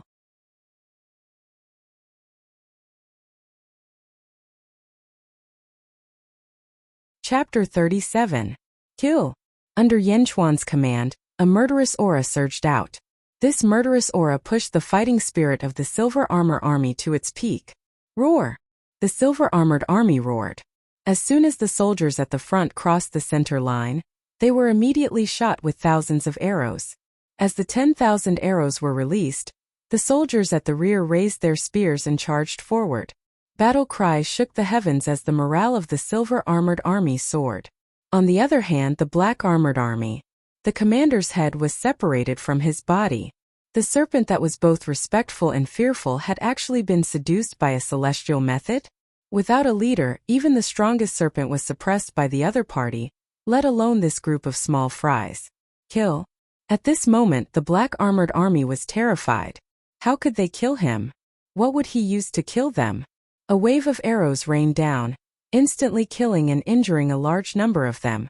Looking at the crimson-eyed silver-armored soldiers opposite them, the black-armored soldiers even had the thought of turning around and running away. As the weapons clashed, it instantly became a one-sided battle. Head consecrator? A group of young generals asked anxiously. With the death of the governor, the head consecrator's position in the army was the highest. At this moment, the head consecrator was staring at the enormous pagoda. Noble spirit? This is the noble spirit. So powerful, so powerful. The high consecrator's face was pale. How could the high priest have imagined that the legendary noble spirit would actually appear in front of him in the form of such a vast golden pagoda? Once the pagoda was unleashed, the elite realm serpent had no power to resist. The huge snake painfully begged the high priest for help, but the high priest's face could only twitch. Save? How was he going to save them? This was an unequal confrontation. Head consecrator, please give the order, a young general said anxiously. Many of the black-armored army had already fallen. The high priest's expression turned ugly. Let's go. Leave? The black-armored army frowned slightly. However, at this moment everyone no longer had the intention to fight. Without hesitation, they protected the high consecrator and quickly fled into the forest. Swish! Swish! Swish! A series of arrows chased after him, leaving behind a large number of corpses. However, the high consecrator managed to escape. Beat the gong! Huguang shouted. Clang! The sound of a golden gong echoed into the distance. The gong sounded to retreat. Hearing the sound of the golden gong, the silver-armored army revealed an unresigned expression. Thus, the black-armored army, who didn't manage to escape in time, immediately became the target of their venting. Leaving behind more than 500 corpses of the black-armored army, the silver-armored army achieved a complete victory. Turning their heads, almost everyone looked at the towering pagoda. The pagoda pierced the serpent. As the golden light filled the area, the serpent let out a miserable shriek. However, under the pagoda there was nowhere for it to run. Its head was crushed and its body was crushed. Bit by bit, the serpent's round body became flat. With a whimper, the snake completely lost its life force. At this moment, the 3,000 silver-armored soldiers didn't even care about their victory. Looking at this towering giant pagoda, the silver armor guards were all dazzled. Even though Huguang and Lu Jin had heard and seen a lot during this period of time, they were still shocked by the scene in front of them. Yin Chuan stood in front of the golden pagoda. Enveloped by the golden light, he looked like a god descending to the mortal world. The three poison consecrators at the side all revealed looks of despair. Huguang! Yin Chuan shouted with his back facing Huguang. Your humble servant is here. Huguang quickly stepped forward. Clean up the battlefield and prepare to return, Yin Chuan said indifferently.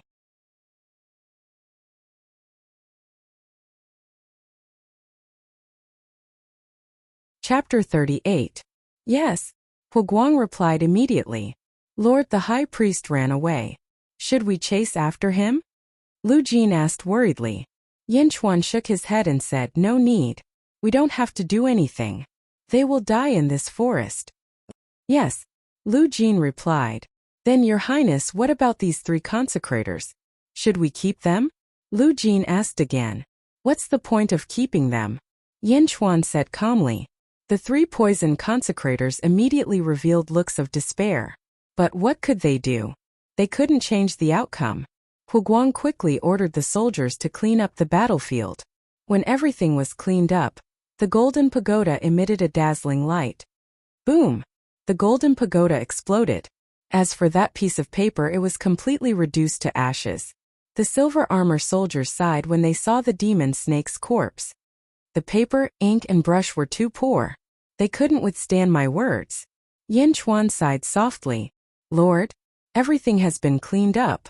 Huguang stepped forward and said, carry the demon snake back and collect its blood in a container. Yin Chuan said in a deep voice. Yes. Huguang replied immediately. Carry the snake? Although the snake was heavy, the soldiers carrying it were unusually excited. It was a demon beast.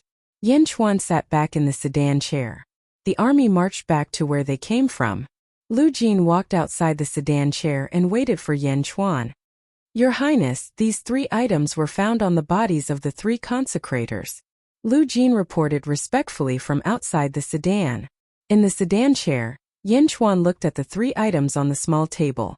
A green jade ruby, a small jade bottle, and a palm-sized piece of white fur. Yin Chuan opened the small jade bottle and glanced at it.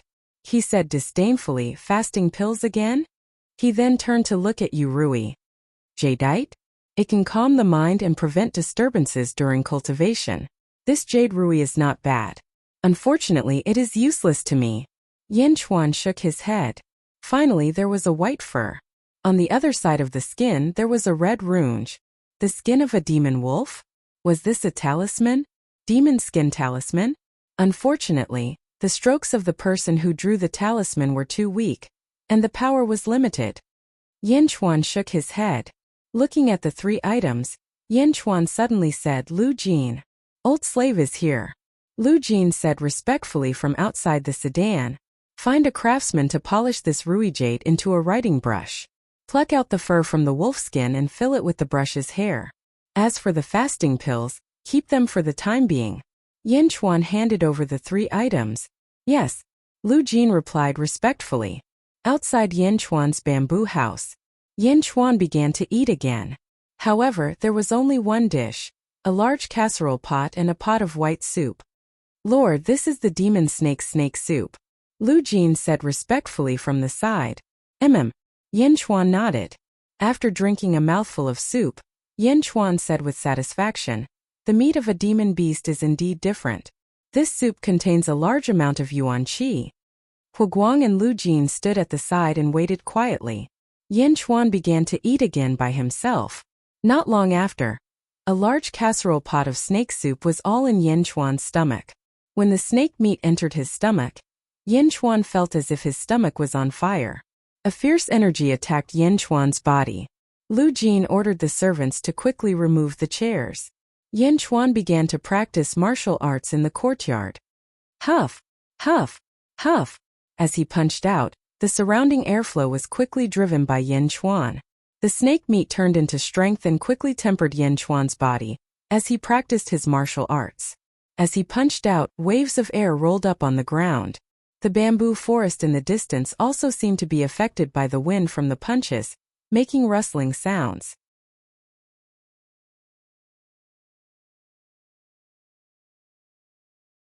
Chapter 39. Rumble. Yin Chuan's body made a slight rumbling sound. His fist shone with a golden light. Boom!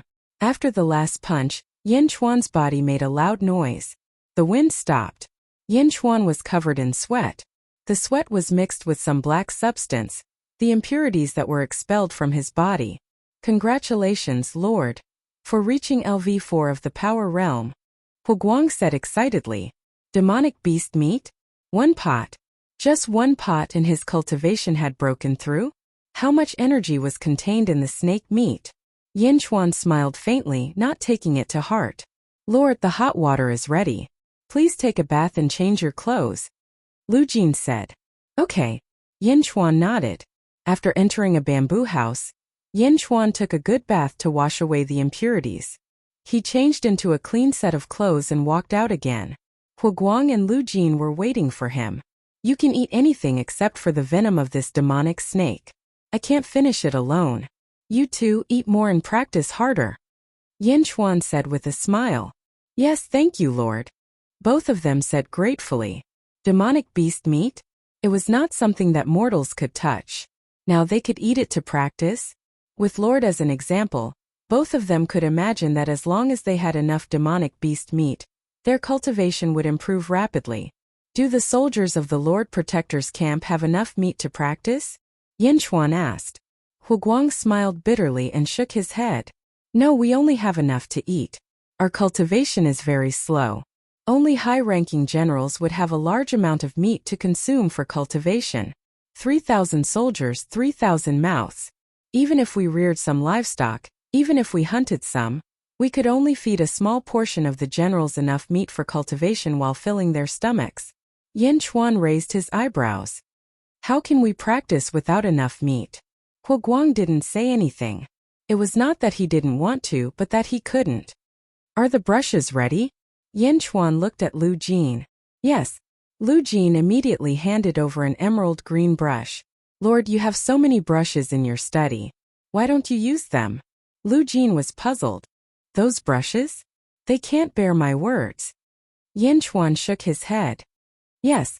Although Lu Jin did not understand what he meant, he did not say anything more. Where's the demonic snake blood?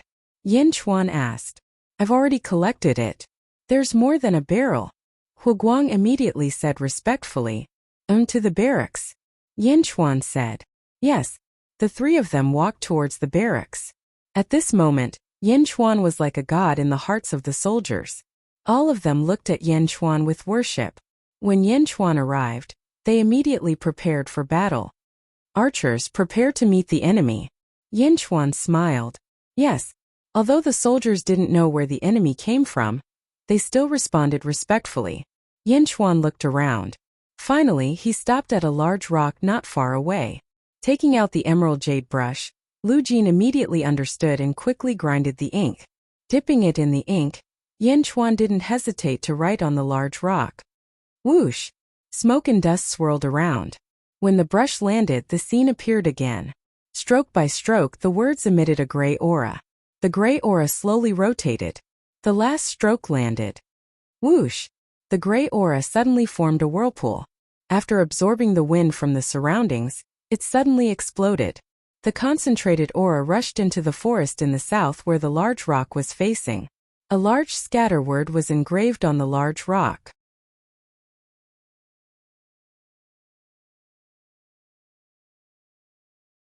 Chapter 40. Scatter?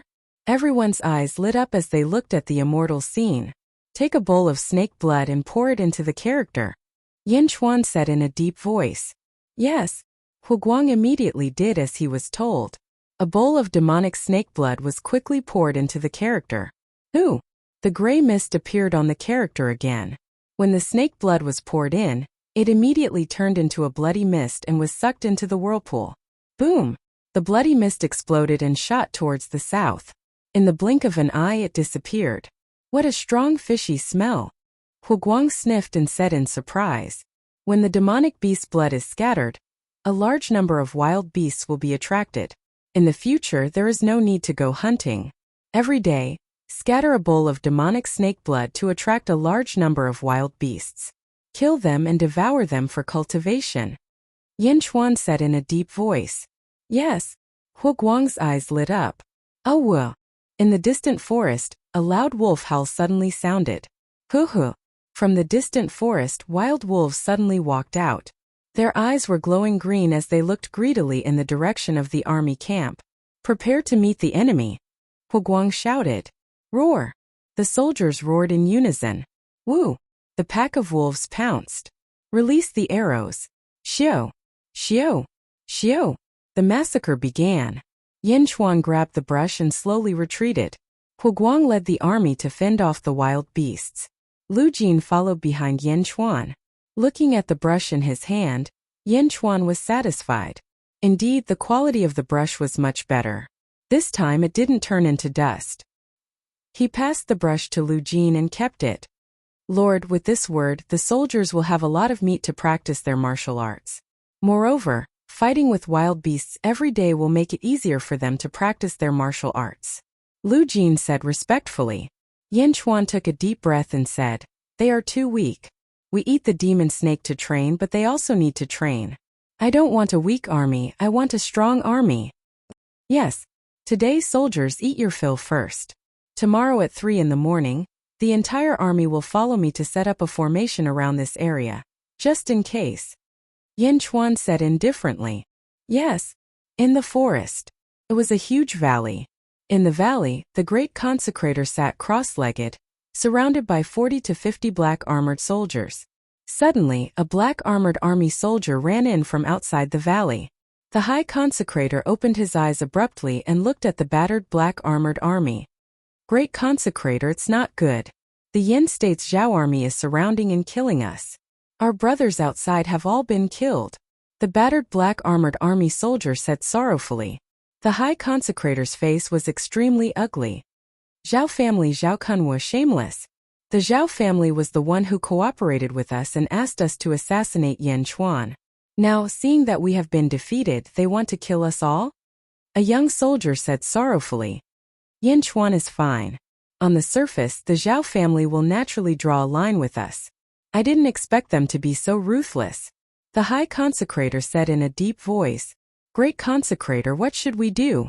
Do we still want to assassinate Yan Chuan? The young soldier said with an ugly expression.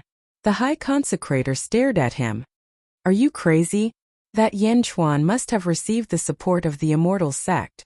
Do you want to die? Then what should we do? I will go back and leave the Yin state. The young soldier said timidly. No, I will not go back. The high consecrator said coldly. The feng shui formation is about to open. I must go and find a way to break through. I, Lu Gang, will definitely enter the essence state and enter the ranks of immortal cultivators. The high consecrator touched his bald head and said in a deep voice.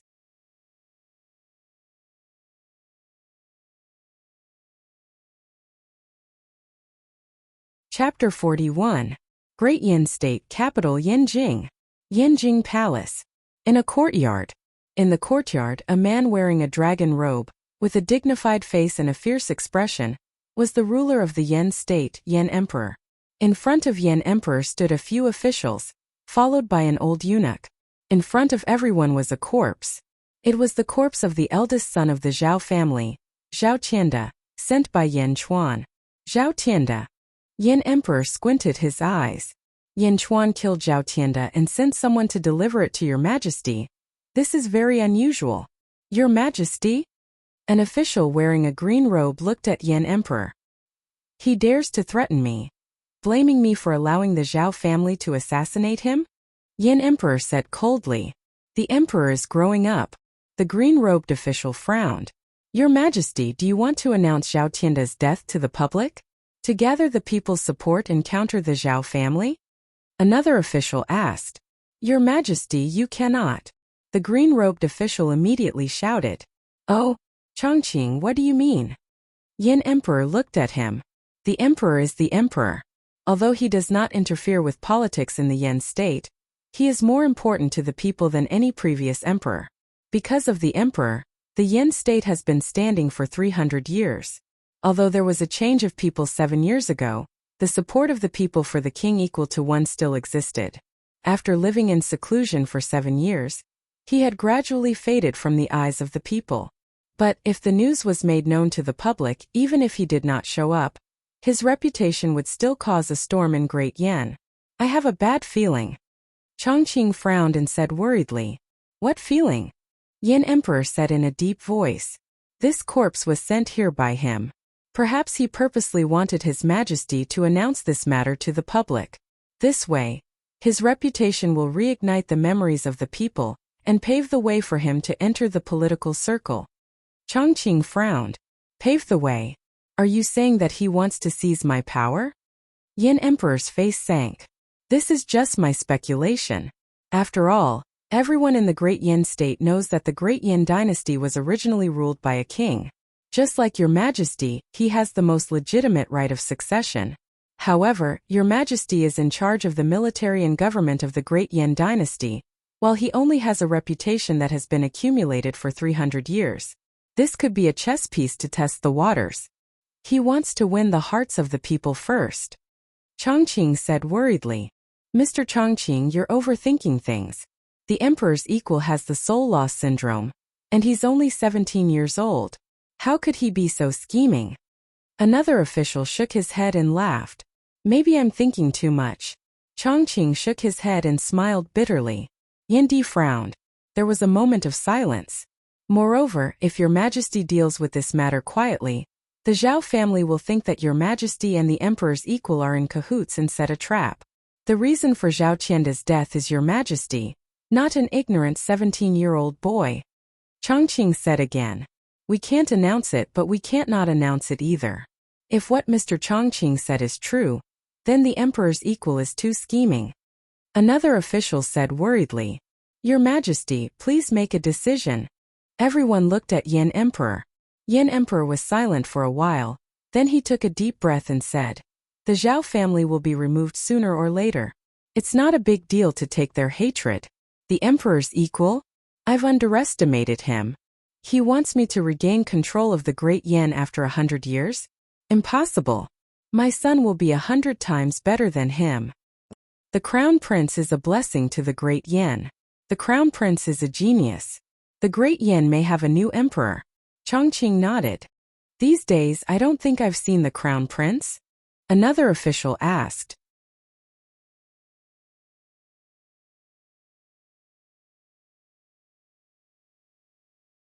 Chapter 42. The Crown Prince and the consecrators went to the Forbidden Forest too. Maybe we can meet Yin Chuan there. Yin Emperor stroked his beard and smiled. Outside the Forbidden Forest. In Yin Chuan's bamboo house. For the past 20 days Yin Chuan, Huguang, and Lu Jin ate the demon snake's meat every day. Their cultivation bases were also increasing rapidly. There were 3 plates of fried snake meat on the table. Yin Chuan ate slowly while Lu Jin and Huguang stood respectfully beside him. As he ate, he asked calmly, Is this the last portion of snake meat? Yes, I ate too much, so. Huguang's face turned red. It's okay. Since your cultivation is high, you need to eat more. As long as your strength increases, you'll be fine. How's your cultivation now? Yin Chuan asked. I'm now at LV7 of the power realm and I've reached the peak. I can break through at any time. Huguang said excitedly. Old slave is at LV6 of the power realm. Lu Jin said excitedly. 20 days, it's only been 20 days. Yin Chuan nodded satisfactorily. Lord, the soldiers have been eating a lot of meat these days. Many of our brothers have broken through. However, the demon snake's blood is running out. Huguang said worriedly. It's okay. It's just demon beast's blood. We'll go hunting again in a few days. Yin Chuan smiled. Yes, the two answered. Yin Chuan quickly finished the snake meat in front of him. Don't disturb me. Yin Chuan said. Yes, the two answered. Yin Chuan went back to his room. He closed the door. He sat down cross-legged and closed his eyes to regulate his breathing. This last batch of snake meat will definitely help me reach LV6 of the power realm. In the military camp not far away, several silver-armored soldiers were guarding the boulder where Yin Chuan wrote. It was this boulder that attracted countless wild beasts. So that the soldiers could eat enough meat to cultivate, they naturally needed to be protected. At this moment there was no need for Huguang to lead the troops. The young generals were more than enough to deal with the wild beasts that came after smelling the scent of blood. Time's up, lure the beast. A young general shouted. Yes, the once-a-day snake blood beast bait had begun. And right above the military camp, between the clouds, an object slowly flew over. It was a snow-white boat. There was some white fog around the boat, making it blend in with the surroundings. Even if someone looked carefully, they would only think that it was a white cloud. There were 8 people and an immortal crane on the boat. They were divided into 3 groups. The first group was led by a young girl wearing a white dress. She had an exquisite string tied around her forehead that went through her beautiful long hair. She looked extremely beautiful and elegant. She was the young girl who was riding a crane and watching Yin Chuan draw at the entrance of the dragon vein not long ago. The immortal crane stood beside the young girl. Behind the young girl, there were 4 men in black who looked like her attendants. The second group was led by a middle-aged man wearing a white scholar's robe. His face was elegant and his expression was calm. The third group was a handsome young man wearing a golden robe. Beside him stood a dwarf who was only half the height of a human. Saint, are they the ones? The man in the white scholar's robe smiled. That's right, Mr. Monroe. These are the silver-armored soldiers. That young man must be here. The young girl's eyes lit up. A young man from the mortal world? Yushi, are you sure you're not mistaken? The young man said unhappily. No. The young girl Yushi immediately shook her head. Mr. Yang, since the saint thinks so highly of him, let's wait and see. Mr. Monroe smiled. Wait. Wait for what? Just go down and call him out. I don't have that much time, Mr. Yang said disdainfully.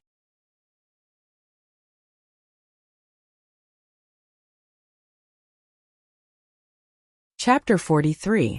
Wait a minute. Yushi shook her head. All right, let's wait a little longer, Mr. Yang said. The forest is filled with fog. It looks like a formation. Mr. Monroe frowned. Formation? What kind of formation is this? Yushi asked curiously. Mr. Monroe squinted and looked for a while. Finally, he shook his head and said, It looks like a feng shui formation. A feng shui formation?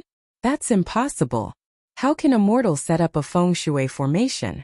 Mr. Yang said in disbelief. Let me see. The dwarf who was following Mr. Yang stepped forward.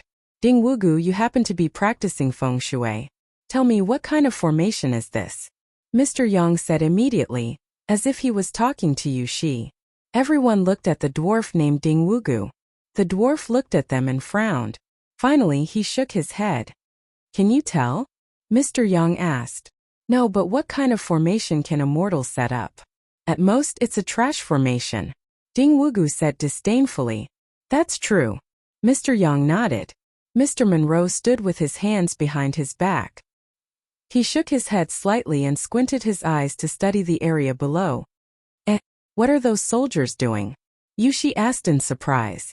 Everyone looked over and saw a soldier pouring a bowl of fresh blood onto a large rock. Bang! The blood was scattered and gushed toward the south. A fishy smell? What a strong fishy smell! Ding Wugu squinted his eyes. A formation? Mr. Yang shouted. No, it's a word?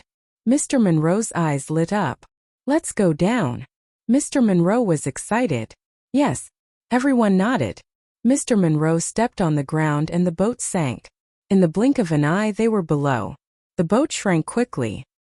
He put the boat away and everyone fell from the sky. Only the red-crowned crane was still circling in the sky. Bang! Bang! Bang! A cloud of dust rose. The soldiers' faces changed when they suddenly fell from the sky.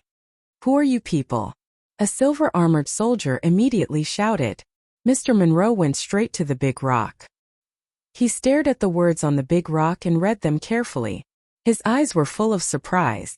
Saintess Yushi also walked over and looked at the boulder.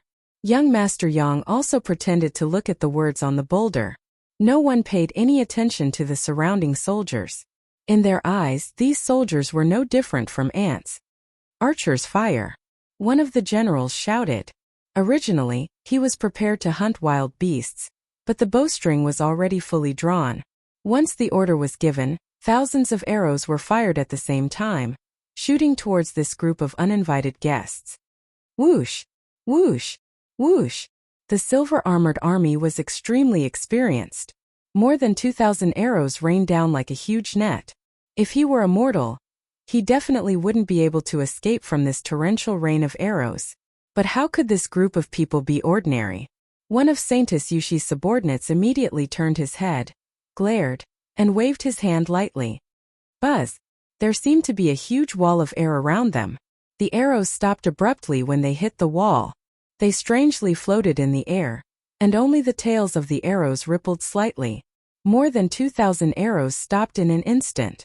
More than 2,000 ripples appeared like a drizzle on the surface of a lake. More than 2,000 arrows stopped in the air. The silver-armored army's expressions changed instantly.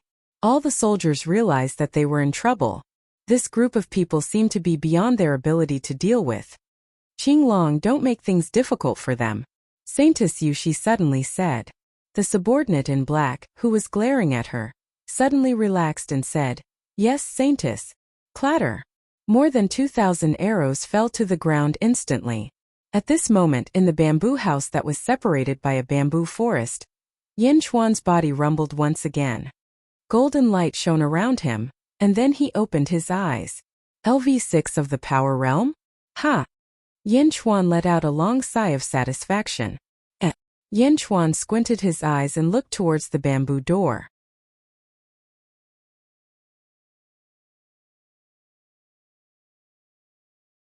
Chapter 44. In front of the boulder with the word, scatter. Mr. Monroe took a deep breath. Nice handwriting, Mr. Monroe said happily. While praising, Mr. Wenrua extended his hand and took out a vermilion brush. The brush body was bright red and emitted a faint red light. The brush hair emitted 3 colors of red, purple and green. Just based on its appearance, it was much better than Yan Chuan's brush. Mr. Monroe, do you want to fight? Yushi's eyes lit up. The word do? Young Master Yang revealed a hint of curiosity.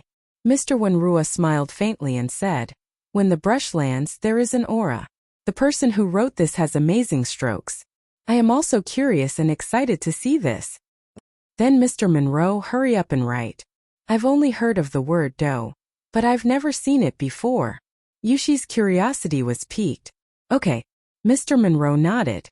Holding the brush in his right hand, he flipped his left hand slightly, and a small round inkstone appeared in his palm. The inside of the inkstone was filled with red ink. Mr. Monroe dipped the brush in the ink and began to write on Yan Chuan's word, scatter, fighting character. Yushi widened her eyes, as if she was afraid to miss the wonderful details. Young Master Yang also watched curiously. As soon as Mr. Monroe's first stroke landed, bright red smoke suddenly gushed out from the tip of his pen. As soon as the smoke appeared, it collided with the gray aura that originally surrounded it. Hoo! A gentle breeze blew around them. At the tip of the brush, the sound of wind and thunder could be faintly heard as the red and gray chi collided. Stop! The faces of the soldiers changed as they shouted angrily. These words were written by the Lord, and no one can touch them. These uninvited guests were powerful, but they could not stain the name of the Lord. Clang! Clang! Clang! The 5 generals with high cultivation levels immediately brandished their spears and charged towards the crowd. The spear was pointed straight at the crowd. Kakik, there are still people in this world who aren't afraid of death. The dwarf Ding Wugu immediately sneered. Ta! Ding Wugu stomped his foot, and a large amount of gravel shot towards the 5 young generals. Dang dang dang. The gravel collided with the long spear, producing a metallic sound. The huge force forced the 5 young generals to retreat. Bang! Finally, a piece of rock hit a young general's chest. The force of the rock was so great that it instantly created a big hole in the armor of the young general. Who? The young general was sent flying. He rolled 7 or 8 times on the ground before stopping. He struggled to get up and looked at his chest. The silver armor on his chest had been shattered, but there was still a black inner armor on the inside. It was the black inner armor that had blocked the force of the shattered stone. The young general wiped the blood from the corner of his mouth and looked coldly at Ding Wugu. Brothers, the Lord has treated us well. He prepared meat for us and even gave us the skin of a demon snake to make inner armor. Now, someone is tainting the name of the Lord. Can we retreat? The young general shouted. No. The 3,000 soldiers roared in unison. Kill! The young general took advantage of the situation and roared. Roar! The 3,000 soldiers roared. The long arrow shot out again, heading straight for Ding Wugu. The long spear was raised and aimed straight at Ding Wugu. Humph! Ding Wugu's face darkened. A small black ball suddenly appeared in his hand. Ding Wugu fiercely threw himself to the ground. Boom! The small ball exploded, and a large amount of black gas enveloped Ding Wugu. The black gas expanded and formed a wall of gas, instantly blocking the 2,000 sharp arrows. However, it was not as easy as Qinglong previously. The 2,000 arrows rained down. A group of ants, Ding Wugu said disdainfully. In the black gas, Ding Wugu waved his hand fiercely.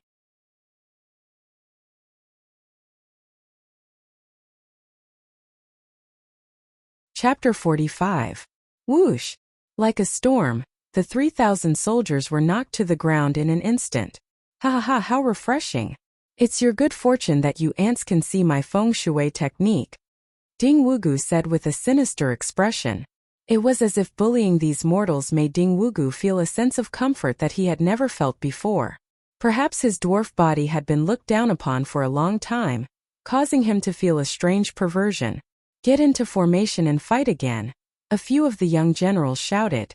Roar! A group of soldiers immediately responded and raised their spears to fight again. Ding Wugu alone enjoyed the feeling of being superior. On the other side, Mr. Monroe's brush continued to move. Stroke by stroke, he wrote the word scatter. The red and gray smoke around him stirred into a ball. Bursts of rumbling sounds came from the smoke as if they were attacking each other. Mr. Monroe wrote the word, assemble ? Mr. Yang frowned. Scatter and assemble are opposite. The two words overlap and clash? Yushi the saintess watched attentively. For the word fight, Yushi said again.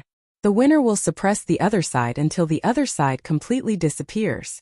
She hadn't finished writing the word assemble. Crack, crack, crack, crack. The boulder on which the words were written couldn't withstand the collision of the two words, and cracks appeared on it. Assemble. Stroke by stroke, the red smoke became stronger and stronger. The boulder was surrounded by red and gray smoke. Everyone was shrouded in it except for Ding Wugu, who was fighting with the Silver Armor Army happily outside the smoke. The last stroke. Mr. Monroe's expression was extremely solemn. He waved the brush and wrote the last stroke of the word assemble. Boom! The red smoke rose again. In the smoke, the two words scatter and assemble overlapped.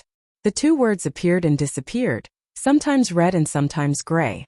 Waves of overwhelming aura emanated from them. The boulder that carried the two words cracked more and more. Mr. Monroe held the brush and stared, his eyes full of anticipation. Not only Mr. Monroe, but everyone shrouded in smoke also stared at the two words. Scatter? Assemble? Fight? Who would win? Who could suppress the other? Outside, Ding Wugu was shrouded in black qi. With a wave of his hand, a gust of wind blew. The soldiers around him were no match for him, but the arrows that were shot over annoyed Ding Wugu. Humph, a bunch of ants. Today, I'll let you know what a celestial spell is. Ding Wugu said coldly. He pointed his finger at the few young generals who were charging at the front. Immediately, 5 streams of black qi rushed towards them. Bang! Bang! The complexions of the 5 young generals immediately darkened. In the blink of an eye, their complexions became incomparably dark. Their bodies went limp as if they had been poisoned. Ha ha ha, you want to fight me? You're courting death. Look at my feng shui formation. Die. As Ding Wugu laughed sinisterly, he waved his hand again and nearly 100 streaks of black qi swept towards the Silver Armor Army. The black gas was so thick that anyone who touched it would fall. At this moment, the 100 bolts were even more ferocious than the 5 bolts from before. They were aimed directly at the 100 silver armor soldiers at the very front. Die for me! Ding Wugu sneered. At this moment, an angry snort suddenly came from the nearby forest shrouded in white fog. Humph, who dares to kill my people? Yin Chuan's angry roar could be heard. Boom! A hurricane suddenly gushed out of the forest. Endless white fog instantly rushed out of the forest and shrouded the entire military camp in the blink of an eye. Suddenly, the entire military camp was covered in white fog. The 100 streaks of black qi that Ding Wugu had shot out were instantly dispersed by the white fog. The white fog passed through, making it so that one couldn't even see their own fingers. The black qi around Ding Wugu quickly faded away.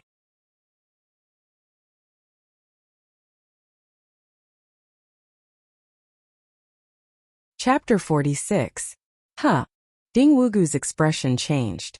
But in the next moment, Ding Wugu found that everything around him had changed. Ding Wugu saw a vast sea of blood, and the world was blood red. In the sea of blood, countless evil spirits were surging. Woo! Ah! Ga! Ga! The countless evil spirits in the sea of blood surrounded Ding Wugu and pounced on him. Illusion? Illusion array? Ding Wugu's expression changed. Break! Ding Wugu exclaimed. He formed a spell with his hand. However, Ding Wugu's hand could not break it. How is this possible? Ding Wugu exclaimed. A feng shui master in the essence state? Humph! In the forest, Yin Chuan's voice was heard again. In the illusion, Ding Wugu saw more and more evil spirits pouncing on him. Ah! Squeak! The evil spirits were ferocious. They bit off a piece of flesh from Ding Wugu.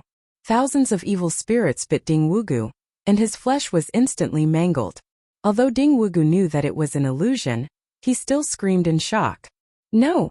Ding Wugu exclaimed. On the other side, the two words disperse and assemble were fighting. Boom! The two words collided with each other. The boulder finally could not withstand the two words and exploded. After the boulder exploded, the two words only stayed for a while. Suddenly, they cancelled each other out and disappeared. A draw. The Saintess Yushi was surprised. She was surprised that someone's handwriting could be compared to Mr. Monroe's. Was it written by that young man? Unfortunately, this stone is too bad. The battle did not end at all. Mr. Yang said with a hint of regret. Only Mr. Monroe showed a hint of bitterness. Stone? It had nothing to do with the stone. In the end, the two words cancelled each other out. It should be the draw that Yushi said. However, Mr. Wenrua knew that it was not a draw. He had lost. He had used the vermilion chalcedony to write, while his opponent had used the worst black ink. Using the worst black ink to fight against his vermilion chalcedony, even if it was a draw, he had lost. What a powerful word! Mr. Monroe exclaimed the word disperse. No! Not far away, Ding Wugu's pained howl could be heard. Huh! Everyone suddenly realized that something was wrong with their surroundings. Endless white fog? White mist? It's a formation? Feng shui array? Yushi was surprised. Disperse! Yushi's subordinate Qing Long shouted loudly. Boom! Qing Long's body seemed to be a source of wind, and a violent gale blew in all directions. Sand and pebbles flew in all directions. A powerful aura violently dispersed the surrounding white fog in an instant. The great array shrouded in white fog was broken by Qing Long. After the formation was broken, the surrounding scenery was revealed. In the distance, a large number of injured soldiers were lying on the ground, and not far away, Ding Wugu was restrained by two people. One of them was dressed in eunuch robes, and his horsetail whisk was wrapped around Ding Wugu's neck. The other was a general in silver armor, and the tip of his spear was thrust into Ding Wugu's mouth, aiming straight for his throat. As long as the silver armor general moved, the long spear would definitely pierce through Ding Wugu's throat. Everyone was stunned. This was because Ding Wugu's cultivation level was in the mastery realm, and the people restraining him were two mortals in the strength realm. Mortals in the strength realm? Moreover, it was a complete suppression. A strength realm cultivator restraining a mastery realm cultivator? After the formation was broken, the surrounding environment disappeared, and Ding Wugu could see everything clearly. However, the tip of the spear in his throat was emitting cold air. Even though Ding Wugu's strength was still the same, he did not dare to move an inch. This was because his life was on the line, and his life was in the hands of his opponents. Strength realm? Only in the strength realm? Qing Long's face was filled with disbelief. Everyone, may I know what is the meaning of injuring my subordinates, destroying my formation and breaking my tablet? Yin Chuan's voice came from the direction of the bamboo forest. Yin Chuan slowly stepped out from the edge of the bamboo forest.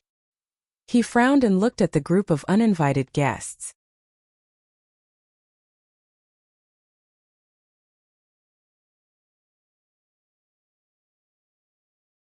Chapter 47. Yin Chuan's voice came from the direction of the bamboo forest. Everyone, may I know why you have injured my subordinates, destroyed my formation, and shattered my steels? Yin Chuan slowly stepped out from the edge of the bamboo forest. He frowned and looked at the group of uninvited guests. Woo-woo! Ding Wugu had a gun in his mouth as he cried for help. Screech! In the sky, the red-crowned crane flapped its wings and landed beside the young girl. Yin Chuan's expression changed as he recognized the crane immediately. However, Yin Chuan continued to stare at the crowd and did not relax at all. I am Fengru. When I saw the words on the stone tablet, I got excited and broke it. I'm very sorry. Mr. Monroe said solemnly. The word scatter had already dispelled Mr. Monroe's arrogance. Because of this, his tone was still considered polite. My name is Yushi. Saintess Yushi looked at Yin Chuan curiously. Why are you talking nonsense with him? Kid, who are you? Also, why haven't you quickly released Ding Wugu? Young Master Yang said with his head held high. Yin Chuan looked at everyone, but he did not let Huo Guang release Ding Wugu. My name is Yin Chuan. Why have you all come here without informing me? Yin Chuan said in a deep voice. Yin Chuan? Your surname is Yin? Mo Yushi's eyes brightened. Yin Chuan frowned slightly. That day, I saw that you were familiar with the people from the Day sect. How is Yin Tao from the Day sect related to you? Mo Yushi asked. Yin Tao? Mr. Monroe was slightly taken aback. Yin Chuan narrowed his eyes at Mo Yushi. It's my father. Yin Chuan said in a deep voice. Father. No wonder. Like father like son. It is indeed true that Yin Tao fought alone at the Heavenly Bestowment Conference and stood proudly among the heroes. At that time Wenrua was fortunate enough to meet Yin Tao. Wenrua admired very few people in her life, but Yin Tao was one of them. So he is the descendant of Yin Tao. Mr. Monroe exclaimed. I will compensate you for all your losses. I wonder if you can release Ding Wugu? Mo Yushi smiled. Yin Chuan looked at Mo Yushi in silence. Yin Chuan could feel Mo Yushi's goodwill. After all, with her subordinate who had just broken the array, it should not be difficult for her to save the dwarf. However, she did not do so. Clearly, she did not want to become enemies. Of course, the reason why he didn't let Huguang kill the midget earlier was because he didn't want to make a big deal out of it. Yin Chuan nodded lightly and waved at Huguang. Yes. Huguang and Lu Jin immediately responded from afar. Whoosh! The spear was pulled out of Ding Wugu's mouth. Huguang and Lu Jin immediately retreated. Ayaya bastards, I want you all dead. Ding Wugu was furious when he regained his freedom.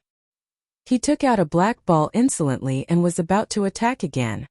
Ding Wugu! Mo Yushi rebuked coldly. In the distance, Ding Wugu shuddered and immediately turned his head. Holy lady, they humiliated me. I want them dead, Ding Wugu said with hatred. How dare you? Qing Long shouted angrily. A fierce aura rushed toward Ding Wugu. Ding Wugu trembled all over. After a shudder he calmed down a lot. Ding Wugu looked at the soldiers with hatred. He tried hard to take a few deep breaths to calm himself down. Yes, I will obey Holy Lady's orders, Ding Wugu said unwillingly. Mo Yushi nodded and did not look at him anymore. However, Ding Wugu looked at the soldiers with a gloomy expression.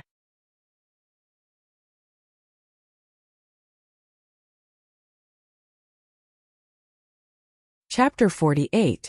Lord, they can't hold on much longer. Huguang shouted from afar. The soldiers clutched their wounds and surrounded 5 of the young generals.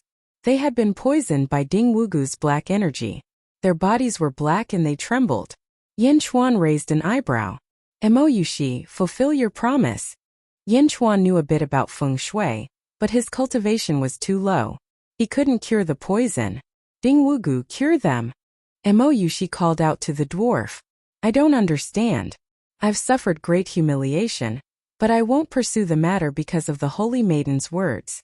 You want me to save them? Don't even think about it. Ding Wugu said sinisterly. Ding Wugu. Mo Yushi said coldly. Holy Maiden, I'm not your subordinate. You still need to rely on me to enter the feng shui formation. Are you going to ignore my feelings for a few ants? I won't save them over my dead body. Ding Wugu said coldly. Ding Wugu looked coldly at Yin Chuan with disdain. He still needed a feng shui master to enter the feng shui formation.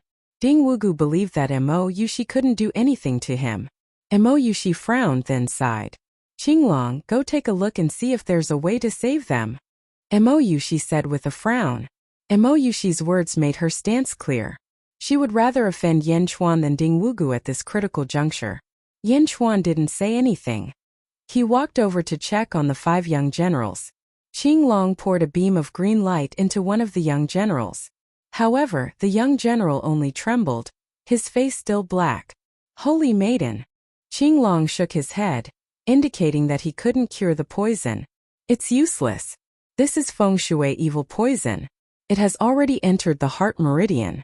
You don't understand feng shui, so you can't cure it. Ding Wugu said to Qinglong in disdain. Lord. The soldiers saluted Yin Chuan as he walked over. These 5 young generals had died for the sake of protecting Yin Chuan. Naturally, Yin Chuan would not leave them be. He stretched out his hand and Lu Jin immediately handed him the emerald jade brush. He handed over the inkstone. He dipped the brush in ink.